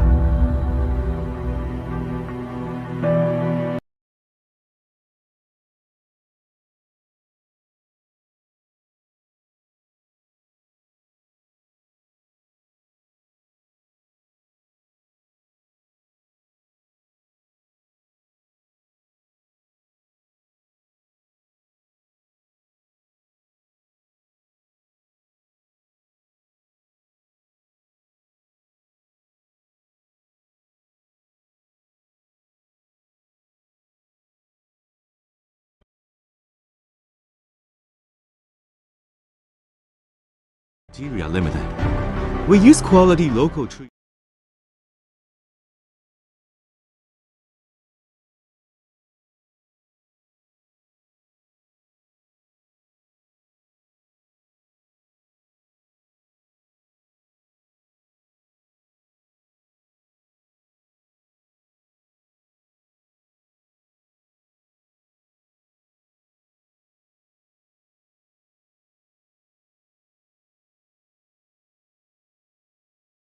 Species for our paper production.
for those who are also in the teaching field. If you're into creativity, you can do the training and then have a fellowship. We have two categories of fellowships today. One is the professional fellowship. When we say professional, those who have undergone courses, advanced courses in publishing, in AI, in copyright, in book management, and then men and women who by dint of hard work, resilience, have made great strides and great achievements and accomplishments, either as publishers or as partners or as supporters. So, very briefly, in the next couple of minutes, we will give these fellowship, we'll confer these fellowship awards, one to those who have undergone the course, and then to those who have found worthy in learning, in character, and in publishing studies. So sit back and join us as we confer these fellowships. So, Executive Secretary. Yes, let's get started. Yes. All right, sir. Thank you. With your permission, thank you very much, sir. So we'll start calling the people that are going to be awarded. I will start by asking Mr. Shayinde Oguniyi and Mrs. Comfort Shengen to please step forward to assist Mr. President in decorating the awardees. Mr. Shayinde Oguniyi, if he's somewhere there, and Mrs. Comfort Shengen, please step forward. Please, let's give a round of applause as they are stepping forward. They will be assisting Mr. President in decorating the first set of awardees. Yes, please stay with Mr. President there. Thank you so much. So the first person that we are going to call for these fellowship training candidates, yes, will be Mr. Adebayo Latif of Thirst May Publishers. A round of applause for Mr. Adebayo Latif. Mr. Adebayo Latif is coming right there looking so dapper. Yes, looking so dapper and handsome. Please, let's appreciate him again. Let's appreciate him again. And so the president will, yes, please step forward and face, yes.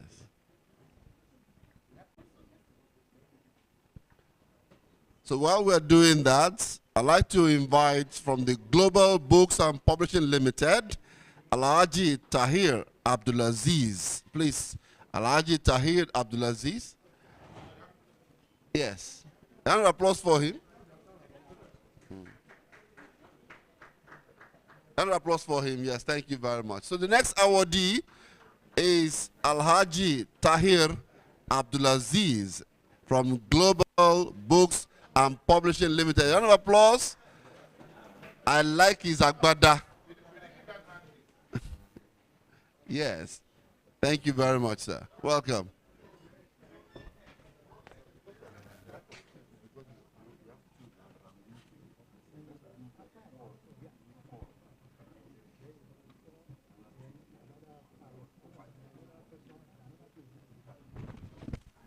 All right, while we're decorating Alhaji Tahir Abdulaziz, Mr. Henry Dogu is up next. Yes, Mr. Henry Dogu is up next. I hope he's getting set. Mr. Henry Dogu is up next for the Fellowship Award. A round of applause for Alhaji Tahir Abdulaziz. A round of applause for him. And then let's applaud Mr. Henry Dogu as he's stepping forward for his own fellowship decoration and insignia.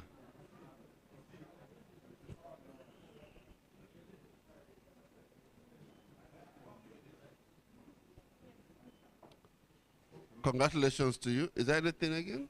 All right. Yes. All right. Thank you very much. After Mr. Henry Dogun taking his award, the next person is Sir Jesse Odu. It's time for Sir Jesse Odu to get his own award. A round of applause. A round of applause for Sir Jesse Odu as he's stepping forward. Please, shall we appreciate this gentleman? Let's appreciate this gentleman, please. Please, thank you.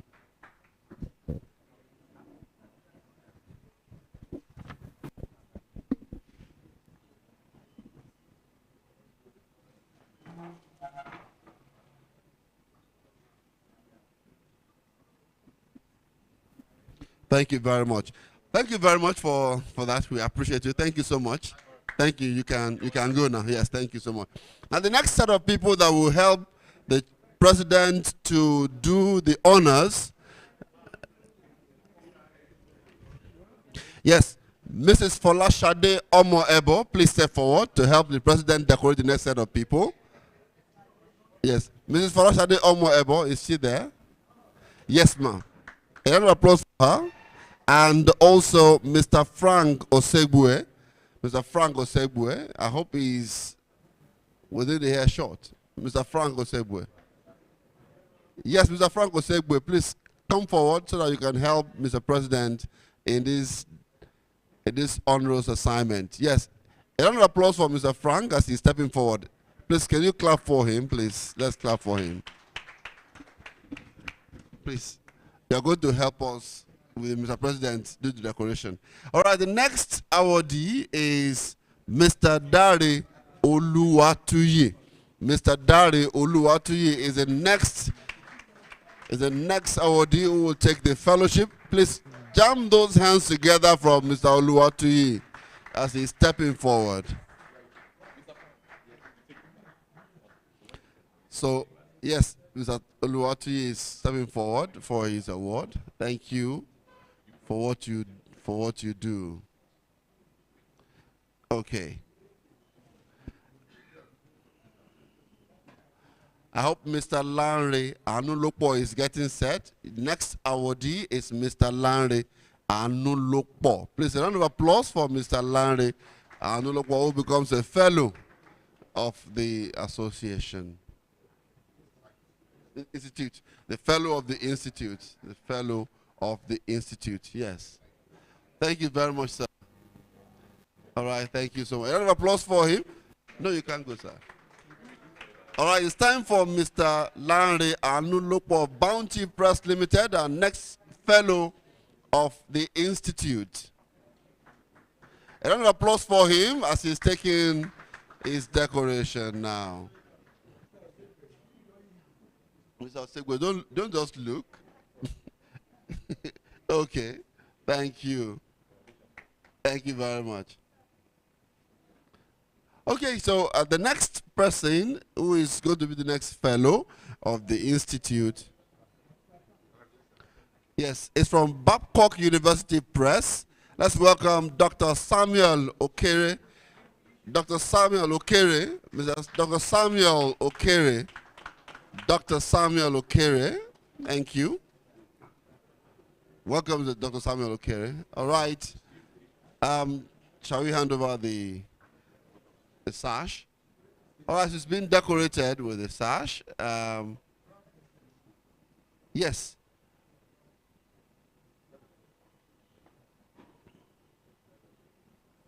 All right. A round of applause for Dr. Samuel Okere. Yes. All right. Thank you so much for that. A round of applause. Thank you. God bless you for that clapping. Thank you. Thank you very much. And next fellow that will be decorated now is from University of Calabar Press. Let's welcome Dr. Matthias Sunday. Dr. Matthias Sunday, the next fellow of the institute. Dr. Matthias Sunday. Yes, he's coming. Please, a round of applause for Dr. Matthias Sunday as he's approaching us here. Yes. Please, congratulations to you, sir. Congratulations to you. Congratulations to you. Yes, that's Dr. Matthias Sunday. Yes, from University of Calabar Press. As a fellow, the new fellow there. Congratulations to you there. And the last but not the least from this particular group of fellowship training candidates is no other than the person from AFEM Publishers Limited. Please, let's make welcome Mr. Femi Adenekon. Mr. Femi Adenekon. A round of applause for him as he's stepping forward. Thank you very much, and congratulations to you.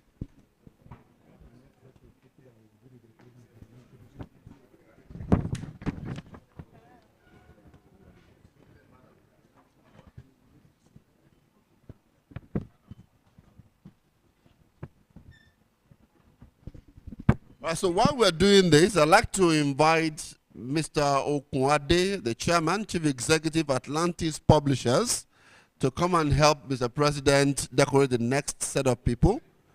Mr. Ali Okunade and Mrs. Shenkaye. Yes, ma'am. Now it's your turn. Mrs. Shenkaye. Mr. Ali Okunade and Mrs. Shenkaye, to please step forward. Let's give them a round of applause. Let's appreciate them. A round of applause for these distinguished members of the association as they step forward to help Mr. President decorate the next set of awardees.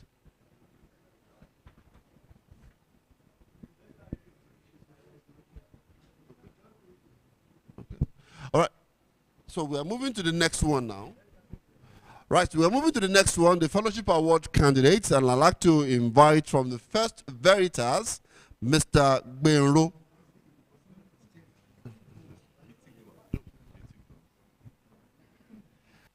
All right, the first one, apologies for that, is Chief N.O.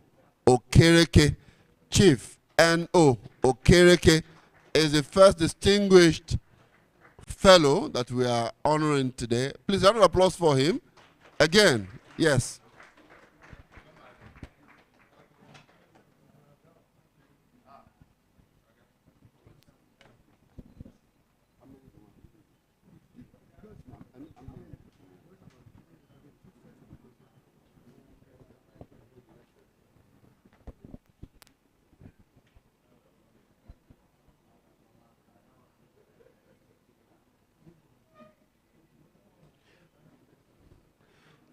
I love the fact that the president and our awardee are wearing clothes with lion on them. Okay, thank you very much. That's Chief N.O. Okereke. Congratulations to you. Here's your bag. Don't go with it. So round of applause for him again. Let's appreciate him. Don't go, ma. We're just starting. Yes. All right, the next person to get this award is from Accessible Publishers. Let's welcome Mr. Gbadega Adedapo. Mr. Gbadega Adedapo. Thank you for that applause, Mr. Gbadega Adedapo. Thank you very much for what you do. And we appreciate you for your great job for the association and for humanity. Yes, that's Mr. Gbadega Adedapo from Accessible Publishers. Thank you so much. All right, as he's getting the certificate, let's make welcome the next awardee, who is also a fellow of the association. Thank you for clapping. Please, thank you for clapping. Thank you for clapping. Let me welcome no other than the keynote speaker for this event, Dr. John Asseyi. I hope Dr. John Asseyi is still around. Dr. John Asseyi, he's still around. All right, round of applause for Dr. John Asseyi as he's being decorated as a fellow of the Institute.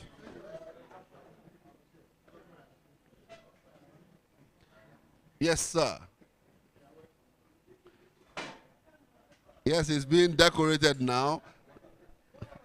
I got no comment. No comment. Okay, all right. Yes, good. Please, round of applause for Dr. Asseyi as he's taking it. Somebody is coming with a big camera. Don't go yet. Somebody is going. She's here now.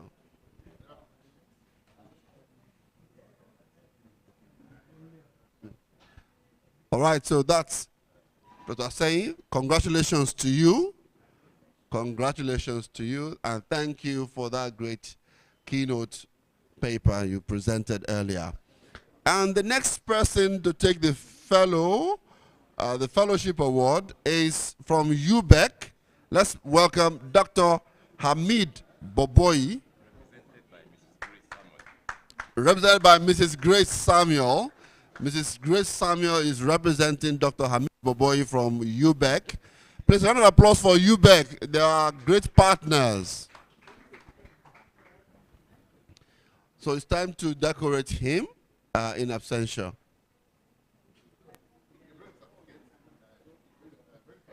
All right. I'm told that you just the certificate to her. Okay, yes. Thank you very much.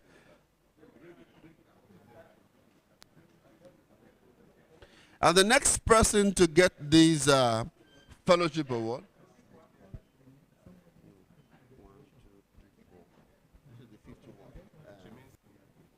So the next one, the last one for you before you leave is Dr. Mrs. Ayoyinka Babatunde. Dr. Mrs. Ayoyinka Babatunde. I hope she's here. Dr. Mrs. Ayoyinka Babatunde from DIO Publications.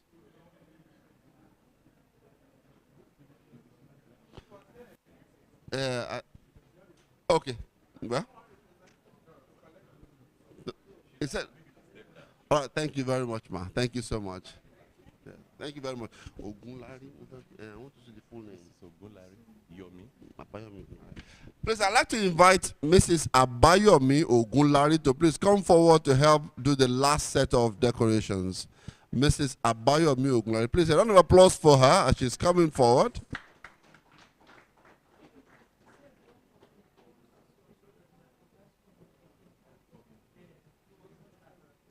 All right. Yes, please join the president to do the decoration now. Yeah. I don't know if Dr. Ayoyinka Babatunde is around now. Is she? Okay. And the next person that we'll call is no other than Dr. Kolade Mosuro. Dr. Kolade Mosuro of the famed booksellers in Ibadan. Dr. Kolade Mosuro. I'm sure we all know him. Dr. Mosuro, you're welcome. You're welcome, sir. Thank you very much for what you do, and congratulations to you. Congratulations to you. Yes. Congratulations to you. So let's do the decorating right away.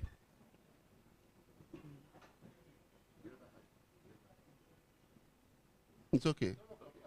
It's okay. It's okay.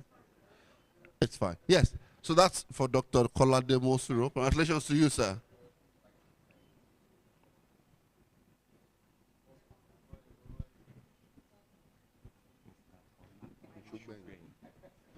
And from Quantum Educational Resources, I'd like to call on the next fellow of the institute, Mr. Olakunle Shogbeyin. Mr. Olakunle Shogbeyin. Mr. Olakunle Shogbeyin is coming right there. Let's welcome Mr. Olakunle Shogbeyin. Congratulations, Dr. Mosuro. Thank you so much. Congratulations to you, sir. Thank you. And this is Mr. Olakunle Shogbeyin. An applause for Mr. Shogbeyin as he's receiving his award and the decoration. Yes.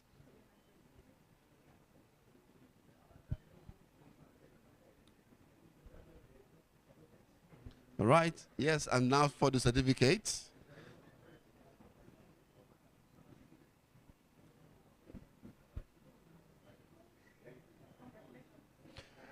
Congratulations, Mr. Olakunle Shogbeyin. Thank you. And that will be it, sir.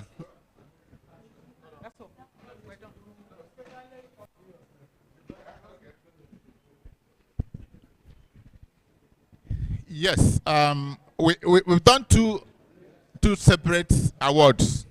One for those who attended the 2-day rigorous training. They become professional fellows. And my injunction to the incoming executive is to continue this tradition. It's a money spinner. 1, 2, we need to have our young ones have a focus. Aspire to be fellows, aspire to be full members, and those who are studying literary studies, publishing, become associates. That will begin to nurture them quite early. The last award I'm going to give. 4 years ago, when I got elected, I live in Enugu. And there's no way I can commute from Enugu to Ibadan.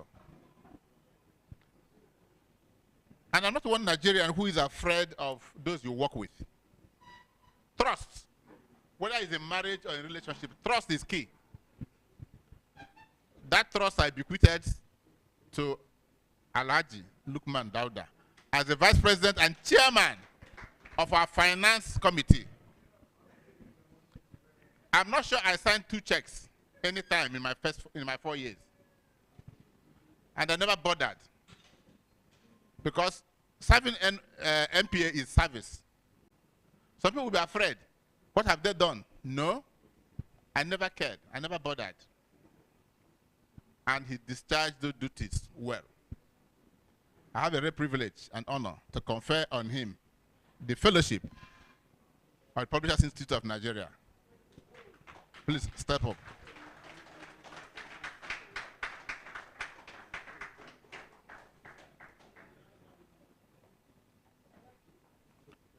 You know that this tradition that the president of Nigeria will confer GCON to the vice president. That's what I'm giving to him.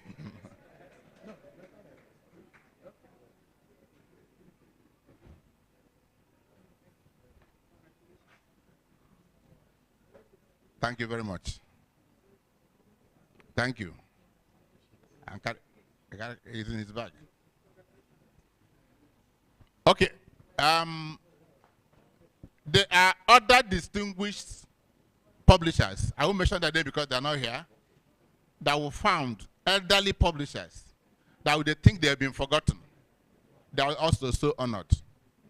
But because I believe I don't like announcing names that are not present, the secretary will make arrangements to have them delivered to them if they are too weak to come.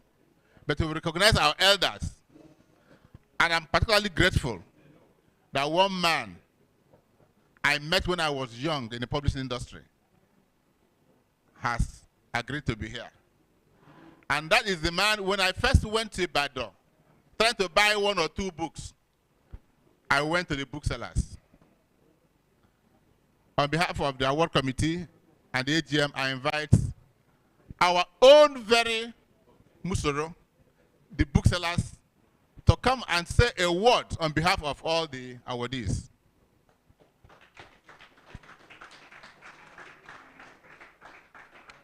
Thank you very much, sir. The last time our paths crossed was at the London Book Fair.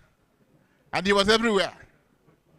Thank you for showing me the ropes, even at the London Book Fair. Thank you very much, sir. Mr. Chairman, Alhaji Jayola, the keynote speaker, Dr. John Hussain, our President, Chief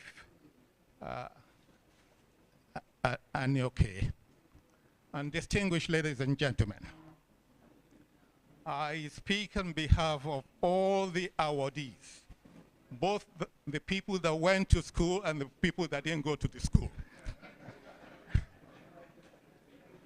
to express how much profound gratitude this award means to each and every one of us. I think I speak for each and every one of them if I say that this award or this conferment will further spur us into lifelong contribution to the Nigerian publishing industry.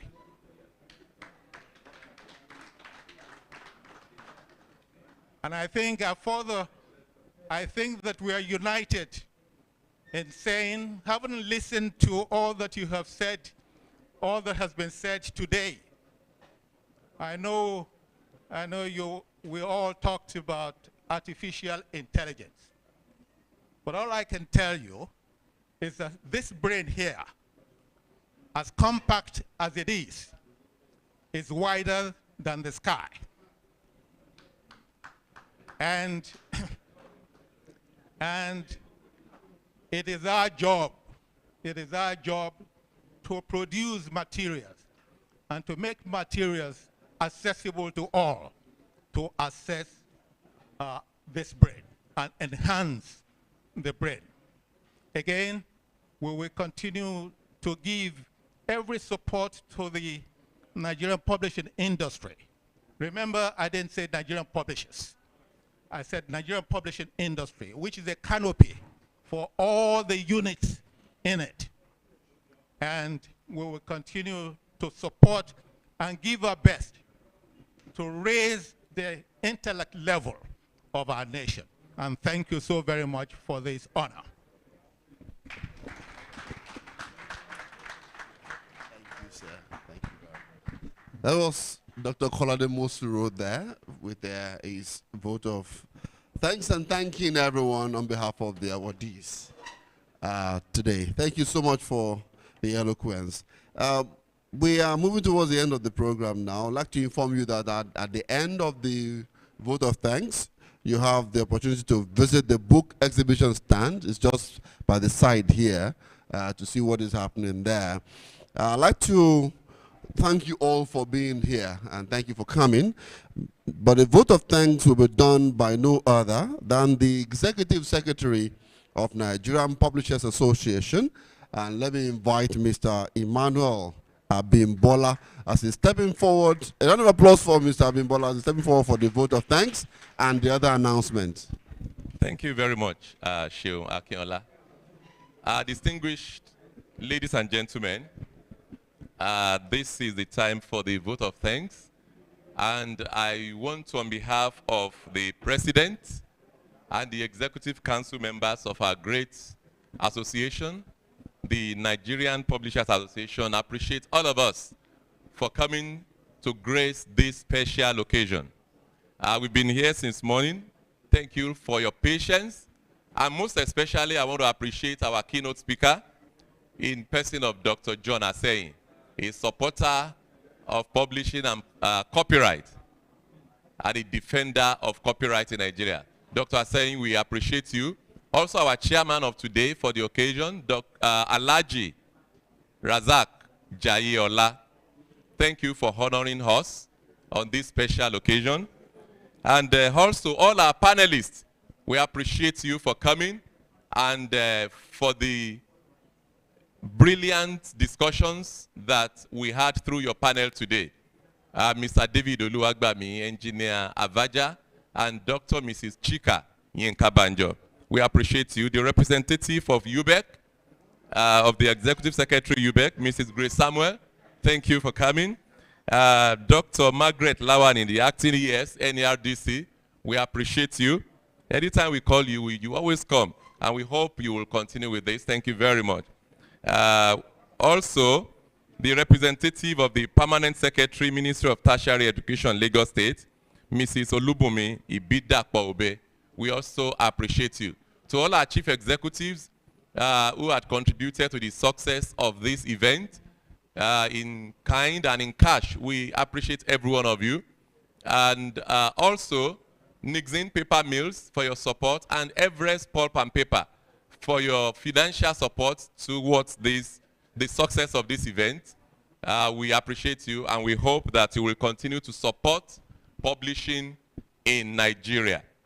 The gentlemen of the press, we appreciate you for coming, for the good work you are doing to make sure that we are in the ears and the eyes of the public. And also, finally, I would like to appreciate the planning committee headed by our vibrant vice president and the MD of Evans, Alhaji Lukman Dauda. We appreciate the committee. They have been up and doing, especially at the tail end, of the planning of this program this week. Thank you for your efforts, your support, your brilliant ideas, and your financial support also that had made this program a great success. We thank you all. After now, we'll be moving to the exhibition site just by the right here. All of us will move there for the exhibition. And also, I want to tell us that this evening by 6 p.m., There'll be a cocktail dinner, so we are all invited at the poolside. Thank you very much. Thank you. God bless you. All right, thank you very much. Round of applause for our Executive Secretary. Please, before we stand up, let's not stand up, please. I have a very important announcement. Please be seated. Thank you so much. It's just an adjustment to what the ES said. Now, the lunch is ready, and we want to do the lunch before we go for the exhibition. And this is the way the organizers have arranged it.